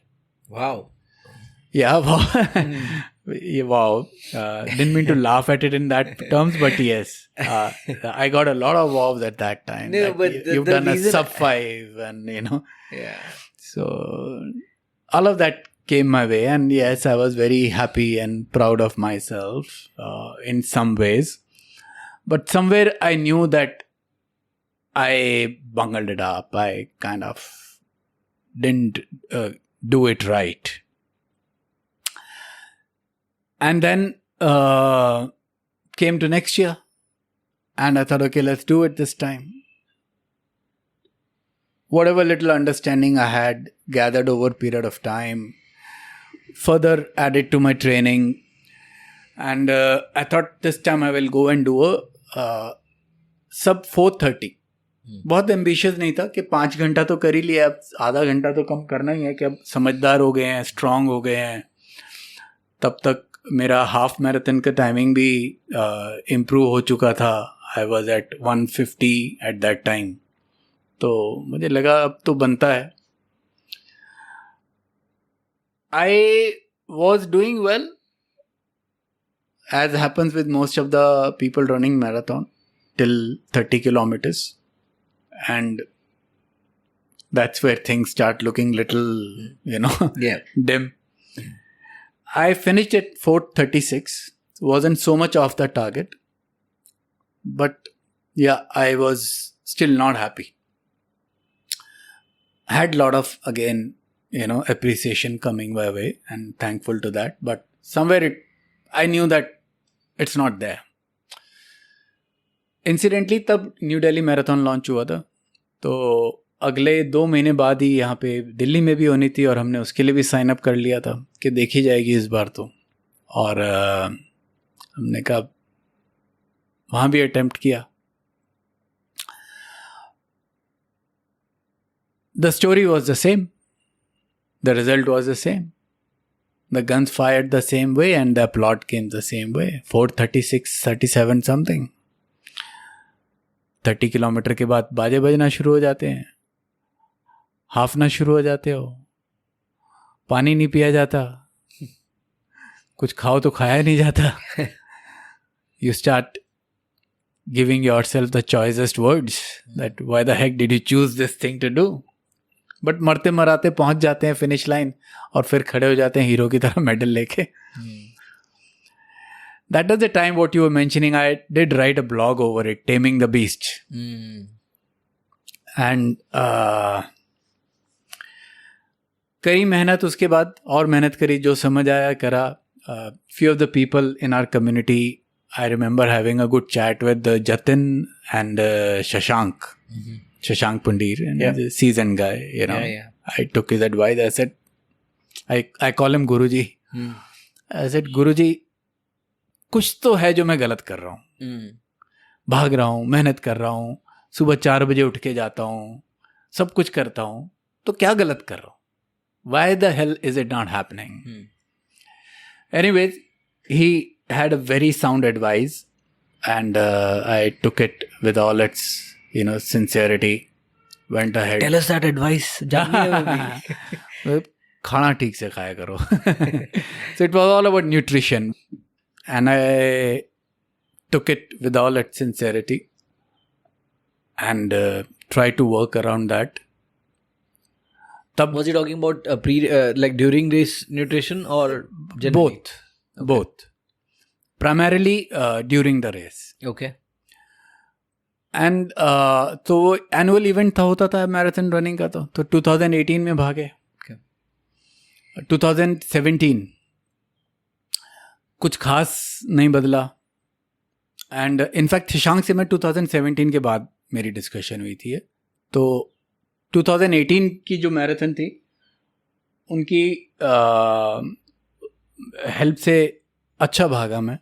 तब तक अपने आप से उम्मीदें बढ़ गई थी. I had become a 145 half marathoner. तो ये था यार, अब तो अपने मैराथन गोल्स भी बढ़ने चाहिए. तो अराउंड द कम्युनिटी भी देवर लॉट ऑफ अचीवर्स, उनको देख के भी एस्पायर होते थे. तो सब 4 का भूत आ गया था सर पे. तब तक 430 पीछे छूट चुका था. तो 2018 की बात है. सब 4 का टारगेट लिया, अच्छी ट्रेनिंग करी, सब कुछ करा. अराउंड 32 फिर वही चीज़ हुई. मैं उतना बुरा हाल नहीं हुआ, but I did slow down. So I did relatively better. I was eight 36K mark, and that time I realized that I have slowed down so much that the pace that I was running, I will finish the marathon in 4 hours 1 minute or something. And I was like, damn you, nahi hoti hai ye cheez. And I just stood there. I still remember 36K mark, closer to Lodi Hotel. Before that, मैं खड़ा हो गया, literally खड़ा हो गया. I said यार 38K mark, 4 kilometre बचे थे और 24 मिनट बचे थे. मैं कहा यार ये 24 मिनट में 4 किलोमीटर तो निकल जाएंगे, वो 200 मीटर मेरे ऊपर निकलेंगे 1-1.5 minute. I am not doing it. But you were so dialed in with your pace and all. Yeah. That is something that I have so much built in, all those scoring well in maths in school days is still hung up on me. So, I mean, I know my pace every kilometer and how I'm doing and or how I will do in next 10 kilometer. वो सब target मेरे रहते हैं. अपने उस वक्त ही on the move calculate करता हूँ मैं. That's one of the reason I don't listen to music. Okay. I just stay connected with myself. Maybe you can start listening to podcasts sometime. That I do. Your podcast is my favorite on my long drives. Amazing. Okay. So, I realized उस वक्त पूरे 24 minute बचे थे और 4 kilometre थे. मैंने कहा यार 6 चौक 24 और 6 की पेस पे मैं चल रहा था. मैंने कहा और अभी हो सकता थोड़ा और स्लो भी हो जाऊं और 200 मीटर और भी है, 200 का भी 300 मीटर होगा. So I just stood there. I literally plonked myself. I was like, shit, I'm not doing this stuff anymore. होता ही नहीं है तो साला करना ही क्या. Well, then I thought, after a minute of pausing, कि चलो यार खत्म तो करना ही है. I started to move but then my legs had suddenly locked. So that 4 kilometers became agonizingly slow after that. And I landed up finishing in 4:11. Okay. उस वक्त NDM ने फिनिशर टी शर्ट भी भेजी थी 4:11 की. मेरे पास अभी भी पड़ी है as a reminder of that day. So again people tell you have done a good job, but then in my heart I was totally upset with myself that why am I breaking down? There is something I'm not doing right. There is something I'm not able to understand right. Cut to 2019, like I said, our community that way is very giving. Anybody that you speak to is always welcoming and always encouraging and ready to give advice. So I was always reaching out to people I looked up to and people who were doing well. Vishesh Prakash. I was just going to mention because I've seen him being mentioned in your posts. Yes. Vishesh Prakash is somebody I reached out to them. And I said, boss, ये करना है. That year, in fact, कहाँ पे हुआ था कि that year I did ADHM in 138. And वहीं पे वो मिल गए मुझे और मैंने बोला यार विशेष ये मुझे इस बार सब 4 मैराथन करनी है. इसे ठीक है. ADHM का दिन था. शाम को उनका मैसेज आ गया, कल 6 किलोमीटर ईजी. मैंने कहा यार ये क्या बकवास होता है. मैं कहा अभी तो रेस मारी है, 1 महीना आराम करने दो. कल 6 kilometre easy. Okay, anyways, he was very kind and generous to guide me over that. With all the experience that I had gathered, I tried to put that in place. And thanks to it all, next year मेरा सब 4 का target था. I was keeping my failures with me and ready to accept that. I margined for that and I thought कि अगर मेरा ये हुआ भी तो भी करके मैं इस बार सब 4 करूँगा. So accommodating for that failure. Thanks to that, I landed up finishing that run in 3:48 because मैंने first half कर लिया था और body was so kind of comfortable and everything was in That's sync. a pretty awesome sub 4. Yeah, it was. Amazing run it was. And like I said, I had accounted for my failure. तो मुझे ये था कि मैं slow हो जाऊंगा. But I did not slow down. I in fact became faster in my second half. So that was the first time that I ran a marathon in negative splits. So I was very, very proud of that run. I did, like I said, finish strong and all that mental, communications that I had with myself. And like I told you, I'm calculating myself every time. So I was calculating myself. When I was at 27, I remembered at 27K mark, मेरे साथ मुंबई में क्या हुआ था. I remembered when I reached 30, I remembered at 30K mark मेरे साथ last NDA में क्या हुआ था. So I was checking all of those failures for myself. मेरे पास सारे 5 अभी भी I can just point out किस किलोमीटर पे कहाँ क्या हुआ था. तो every kilometer that I was passing, I was ticking on that failure जो मेरे साथ पिछली मैराथन में हो चुका था और वो इस बार नहीं हो रहा था. At 32K mark, I recall कैसे लास्ट उसमें हुआ था. At 38 मार्क जो मैंने आपको बताया तब तो खैर मैं अलग जोन में आ गया था, तो वो फेलियर तो मेरे दिमाग से सब घुट के परे हो चुके थे उस वक्त तक. तो I was just pelting down the road and like I said बढ़ते बढ़ते मैंने कहा चलो अब मेरी पेस ये भी रही तो अब मैं 355 कर लूँगा. Another 3-4 kilometres I realise I am going fast. I said अब तो मैं 350 कर सकता हूँ. Then by the time I was at 40 mark then I realise that 350 भी ब्रीच होगा. So then I went all out and I landed up doing 348. So that was definitely one of the awesome. Best runs that I had. So decoding your body, understanding yourself, understanding what it takes to run a marathon. With all due regards, a lot of people that I advise or coach, I tell them that marathon is a very unique distance. Give it some respect. It's not about what timing you are finishing.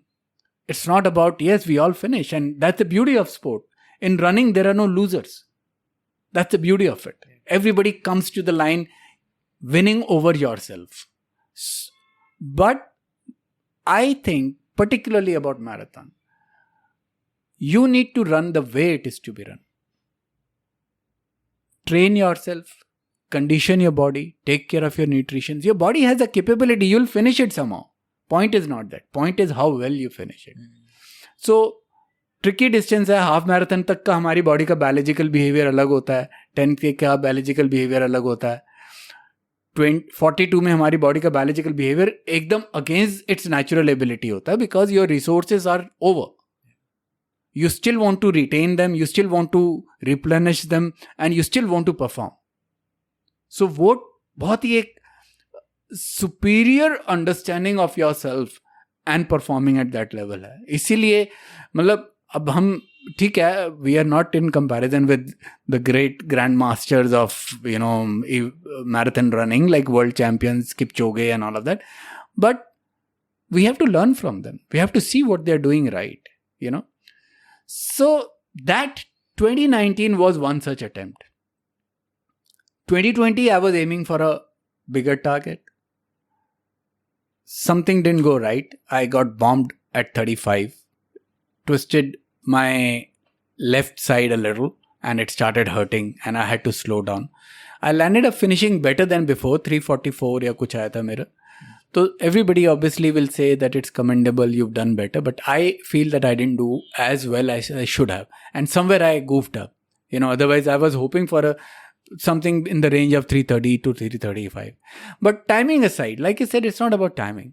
I mean, honestly, cut to Berlin, I think my Berlin marathon was the best run I've had so far in my 13 years of running. I'm just talking about marathon distance. Sure. I was strong throughout. I knew my pace every kilometer. I was checking my heart rate every kilometer. And not that because I went to Berlin with very minimal training. So I was very underconfident. I didn't know what I'm doing. I was not looking at, I was just hoping to be on the finish line. I was just backing my experience and my whatever base level running and athleticism to take me across. I did not imagine that this will be such a good run. My first half was, as per official timing, in 2 hours. And second half was in 1 hour 56 minutes. It's a well executed run. Well executed. And that's what made me very happy about myself. With no, like that marathon fatigue, cramps, nothing after that. I was just moving around. I was very, very strong, I felt. And that made me feel very good about it. So that entire process, and like I said, that's the beauty of it, So, of course, all the nutrition and everything you take care of, everything was going bang on. None of the gels were making me puke, because your system starts rejecting at a point if you're not ready for it. Yeah. So many things, my hydration, I was just sipping as much I needed. I was not overdoing things. Only one place I got little worried. In between, wahan pe banana serve kar rahe the and I got tempted. I reached out for it to take a banana. As luck would have, the last person was not handing out banana. They were handing out apple slices. ले लिया. अब वो थोड़ी consciousness आ जाती है कि यार फेंकूंगा नहीं इसे तो खराब हो जाता है, अन्न है. So I landed up eating that. And I was eating and I was just telling myself, hope it doesn't backfire.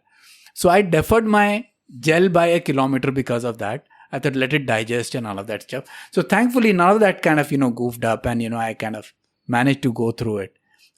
So overall, in many, many aspects, I think it was an impeccable show for myself. I can imagine feeling strong after a run is actually one of the best feelings. True. Even you may have slayed the target, you may have crushed, had your personal best, but sometimes you're so screwed after that, you're not even able to celebrate the moment. I can totally imagine. Last year was good for me, and I did this lake to lake ultra organized by Amit Guli in Chandigarh. I know. Even though the timings and everything will follow, probably they will they look better, but maybe they are not where you want them to be.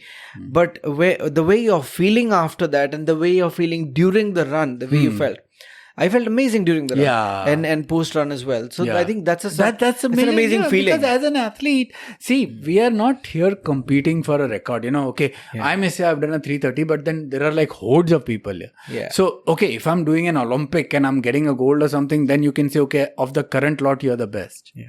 But here, you are only trying to improve yourself. Yeah. So to go through that process, and like I said, it's particularly about a marathon, because marathon has a lot of impact and it takes a lot out of you.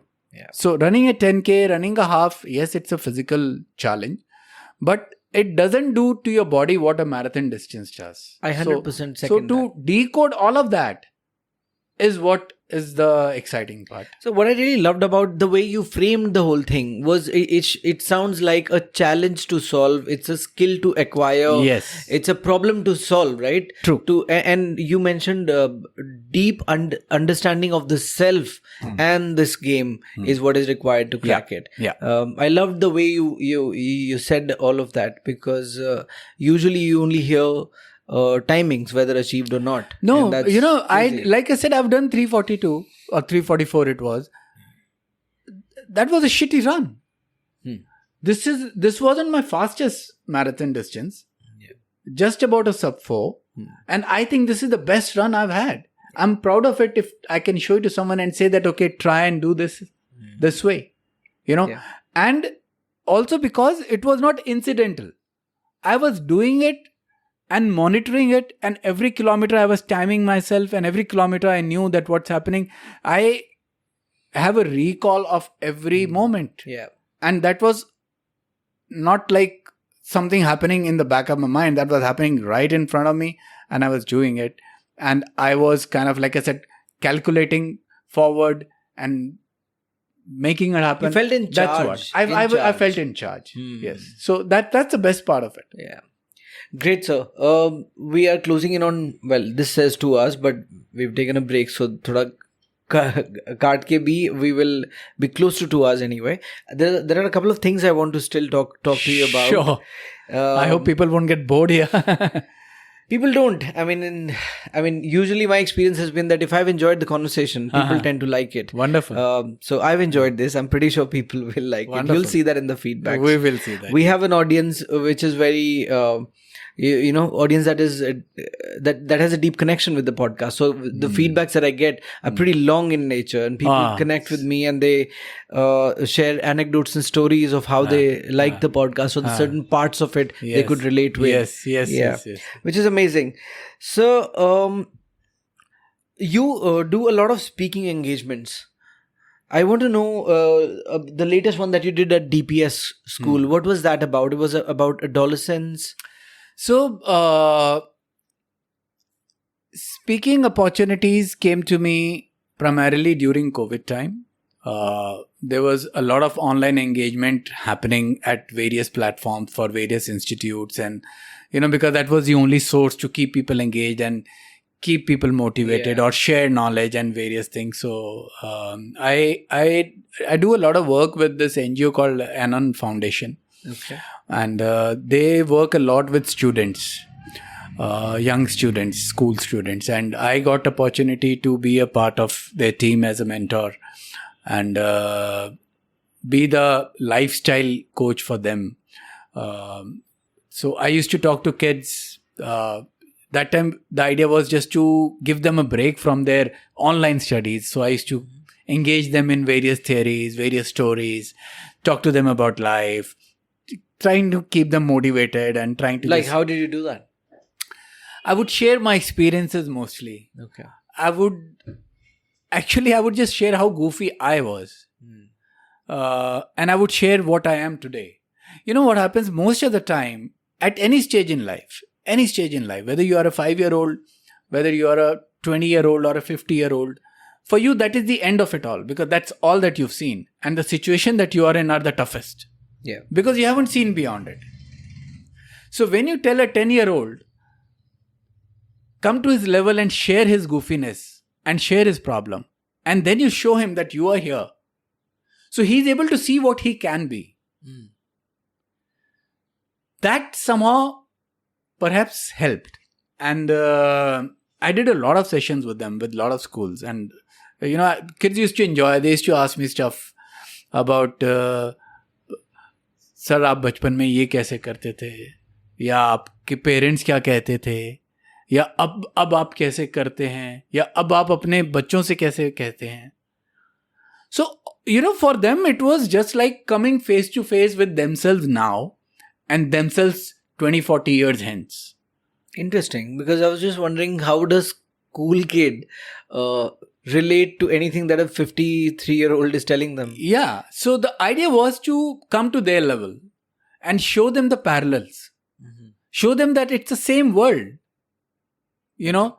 Most of the time, what do you see? A common picture, if you see a young in front of an adult standing, they would be intimidated. They would be lowering their eyes. They would be holding their hands because they are feared. Moment they see that there is a kind of an openness, there is a kind of a relatability, they would open it. They would be comfortable around that. So that I enjoyed a lot. And what was this recent one about? So the recent one was now that the platform has changed and everything is happening on ground. Yeah. So this was done for DPS school, their middle school children, 8th standard and all. And we were talking to them about puberty. The idea was that, puberty is the time in a teenager's life, both boys and girls, where they are most confused, most anxious, most excited. They marvel over what's happening to themselves. They marvel over what's happening to other kids around. They start getting depressed sometime. They start getting too anxious over it. It is such a plethora of emotions. And unfortunately, there is a fear. Because they think they are the only one in it. They don't know everybody is in it together. So this was a very interesting, topic that the school and Anon Foundation के साथ ही किया था ये भी, they brought up, and I was very happy to jump at it. I was like, I would love to do this. So I spoke to kids there, explained to them my own experiences, explained about my own children, talked to them about their understandings, got to know of their fears, explained to them that how these fears are only fears because they are not letting them out. So the idea was, most of the time we hold on to things within ourselves. And since we hold on to things within ourselves, our answers are only what we know. Till the time I talk to you and don't have a second opinion. And when I talk to more people, I have multiple opinions. I have an acceptability. I know I'm not the only one. I could be wrong, but I still get to know that I'm wrong and others are right, so I can change myself. But if I don't even know, then my right also becomes wrong because I'm too scared to admit it. So it was a great experience to share these thoughts with these kids. And the best part, of course, is in that case was that these kids nowadays are more communicative. They came forward, they spoke to us, they asked questions. They were very happy to discuss, and they were very happy to question what we were telling them. So I think that was the best part of it. Yeah, I think the kids are much more communicative than we were when we were younger. Yes. Definitely they are.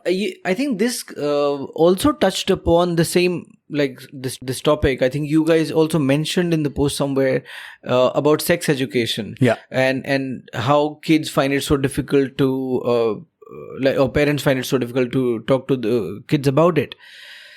And it confuses them, and it also, breeds ground for misinformation and all kinds of things. What did you guys have to say about that space? How does one make a safe space for kids to talk about this and bring it up? How does that happen? Though this particular one, we did not focus so much on sex education per se. Okay. We just dealt with the puberty part of it. But the answer to your question is the premise of this entire problem, or the solution to this entire concern, is communication. Yeah. So we emphasized on the fact that do not harbor any emotions within. Do not suffocate yourself with thoughts. Communicate. Talk to your peer. Talk to your parents. Talk to your teachers. But how do you talk to parents about something as taboo as sex? And it's a taboo till you don't speak about it. I have spoken to my kids. I have spoken to a lot of children otherwise, but my own kids, when they were young, I have spoken to them. Now, of course, as a parent, I took the initiative. But as a child, sometimes, even if your parents aren't taking the initiative, it'll be, it is important that the child takes the initiative. Difficult. Must say it is difficult. But if it is done, it will only help them. Now, the point is not only sex education. The point is, there are 1,000 things. Sex education remains a critical aspect, but there are 1,000 things as growing up that worry you, that are the conflicts. The conflicts in our mind.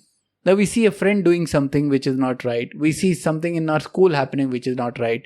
We encounter something outside and we are scared. We do something wrong outside. We get hurt. We hide from our parents. If we are able to communicate, and like I said, it's not that one day parents have to get up and say, okay, beta, today is the sex education day. I'll tell you 10 things. No. If you have been talking to your child when they were in pre-nursery, about how to keep your bag, about how to share water with your friends if they need it, about how to share your meal, about how to help others, or about how if somebody is doing you bad, how do you handle it? The child will understand there is somebody who knows my problems. The child will know that there is someone that I can speak to. Sex education एक दिन का नया chapter नहीं है. Correct. किताब शुरू से ही खुलनी है. Yeah. Glad you mentioned that. There is a special announcement coming up soon.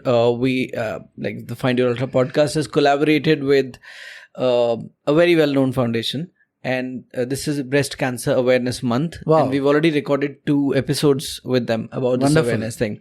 And it's because the agenda is also to get men to speak about this, not just women, because men has to play a crucial role if a safe space has to be created around this conversation. Absolutely. And when you said you don't just go to your kids one day and say, okay, let's talk about sex education today. Yeah. Similarly, when I was talking with the expert that I was speaking with about breast cancer awareness, and she said, okay, don't just go to your mother or your sister and just say, let's talk about breast cancer awareness, or have you got a checkup done? And I said, you have to create a safe space first. Yes. You have to talk create to that them comfort, about generally about how they are feeling, how they are doing, their health in general, all of that. When you create that space, that then lends you extends to that. Yes. Correct. Extends to all areas of health. True. So very well put that point.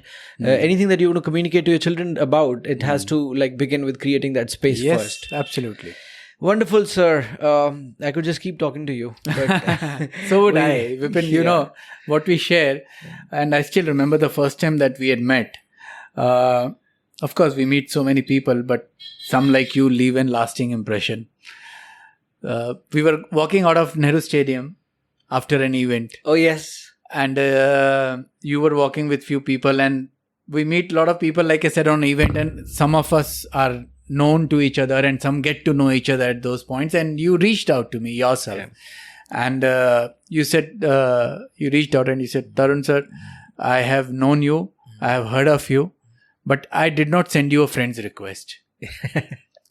And I was like, why? He said, because I wanted to meet you first. You said, I wanted to meet you first and then send you a friend request so that you know me and I know you better as a person rather than just a digital connect. Right. And which is so right. Unfortunately, social media has its limitation, and sometimes we randomly go on, follow people and connect on Facebook and all.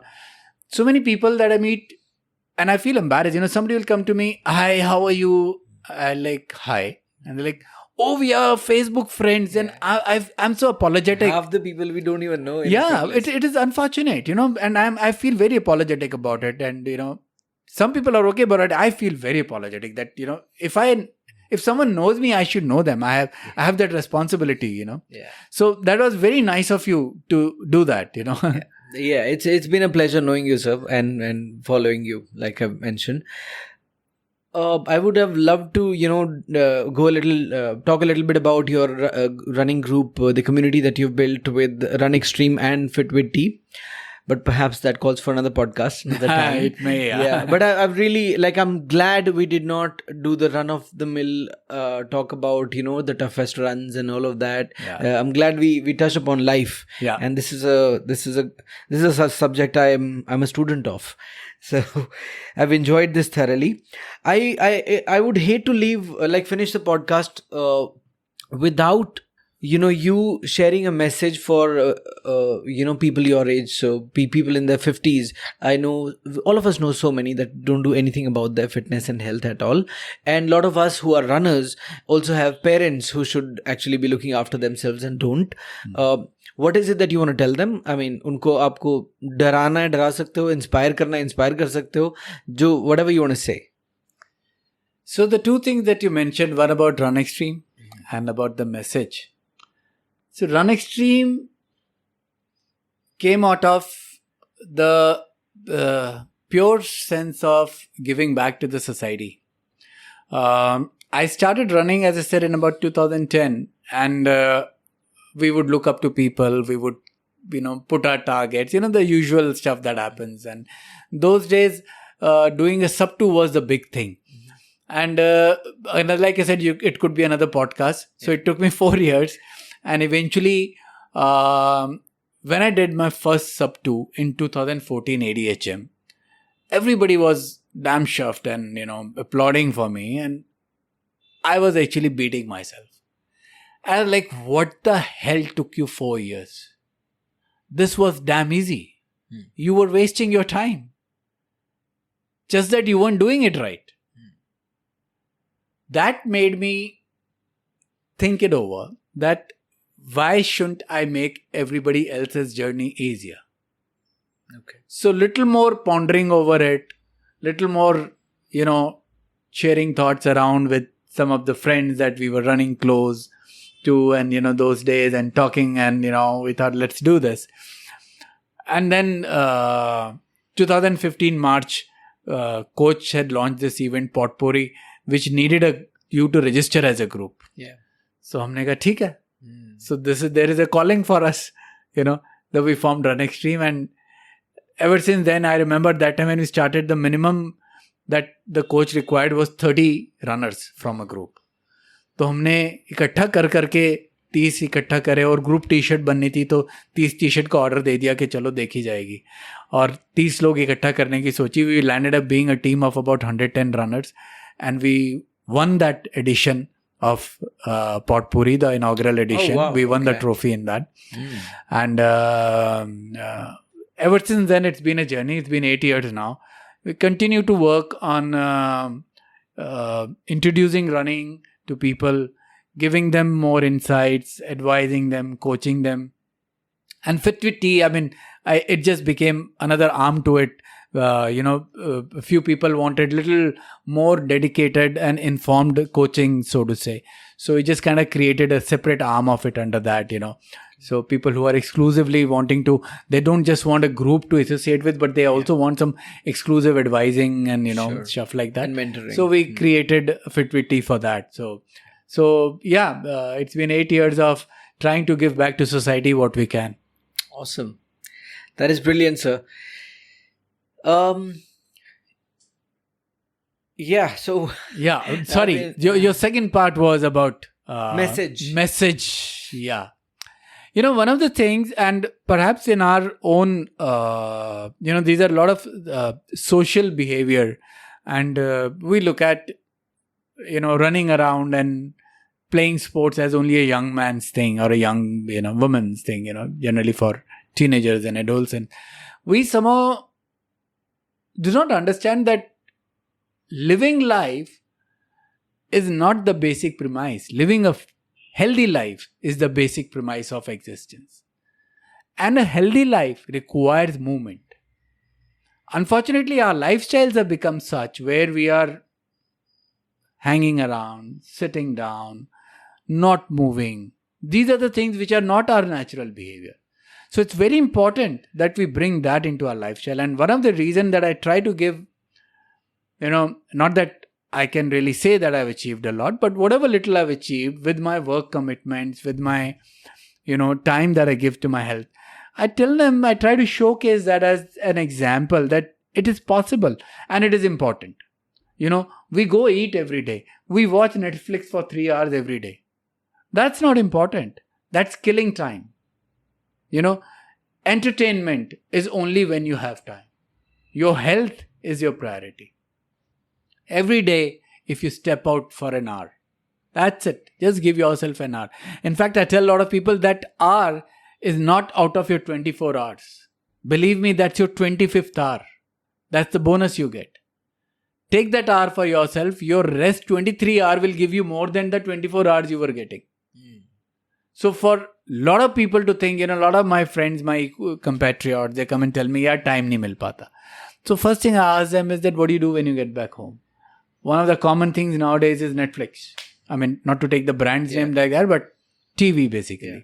You sit there like a, whatever term you may want to use, and just keep flipping it and keep doing binge watching. Then you wake up late. Watch it for an hour. Enjoy yourself. Give yourself a break. Go back to bed. Get up early. Get out early. Step out. Spend an hour. You would start your day better. And if you start your day better, your day would go on better and end better. That's the simplest thing. You are defying your biological clocks. You are denying your body the basic movement that it requires. Don't run if you don't like to. Go out and walk. Do anything. Do any damn thing that you feel like. Be on your feet for an hour. Simple as that. And trust me, you'll see half your problems getting eliminated like anything. Whether it is health, mental health, physical health, anything that we talk about. Yeah. You'll be able to reason out better. You'll be able to take better decision. Everything just falls in place. Yeah. I could totally relate. Like this was something I also realized. I was just saying to my wife a few days ago that, I mean, this year personally has been tough for me. And I was telling her last year I was running a lot and circumstances and things were also better. But it could just be the other way around also. Like this year, things have been tough. But I've also not been looking after myself so much. So that makes it tougher. It could just be the circle, right? True. They both feed into each other. Absolutely. So if I just start doing at least my side of the equation right, which is looking after my body and my mind, despite the circumstances. Yeah. Like when the circumstances fall apart, you tend to, the first thing that suffers is your nutrition goes bad, your movement and activities. Like if they're not built into your habit, if you're not a creature, like we're all creatures of habit. If you're not used to waking up early and heading out for a run, you do it whenever you can. If that's still not a habit, it will go away the moment tough situation comes, right? So at least if you can stay disciplined around that time, things will be at least a little easier. At least you will be better equipped to deal with them. So that's how I, so to say, came through the last whole year. As you know, that I went through my own things in the last year of COVID. I had COVID twice. And when things go wrong, suddenly everything seems to be going wrong. The challenges appear to be bigger than what they are. You just got to keep your head up. And that's something that running taught me. Like I said, running those last 10 kilometers of a marathon when your body has given up, you just want to stand up for yourself. You know, fortunately in running, you know that it's 10 kilometers. So you know there's a definitive end. In life, sometimes you don't know. Yeah. But you got to keep your head on. Just move on and stay in the game. Sooner or later, you will hit the finish line. You don't have to give up. And that's a beautiful message to end. Just before we go, tell people where they can find you if they want to connect with you. I would love if people would want to know me better and connect. I'm available on Instagram. My handle is ta.run. So ta.run_rw. Simply it's Tarun_rw. And on Facebook, I'm there with my name, Tarun Walecha. Anybody would like to reach out, I'll be more than happy to be of any kind of talk, help, advice at any point in time. Wonderful. What a pleasure this has been. Thank you so much. Likewise, Vipin. It's been such a pleasure. And as always, and as I expected, I'd heard some of your podcasts. So I knew this is going to go long. And it's been wonderful sharing my thoughts with you. It's fun, right? It is fun. Yeah, it is. Yeah. Thank you. Thank you.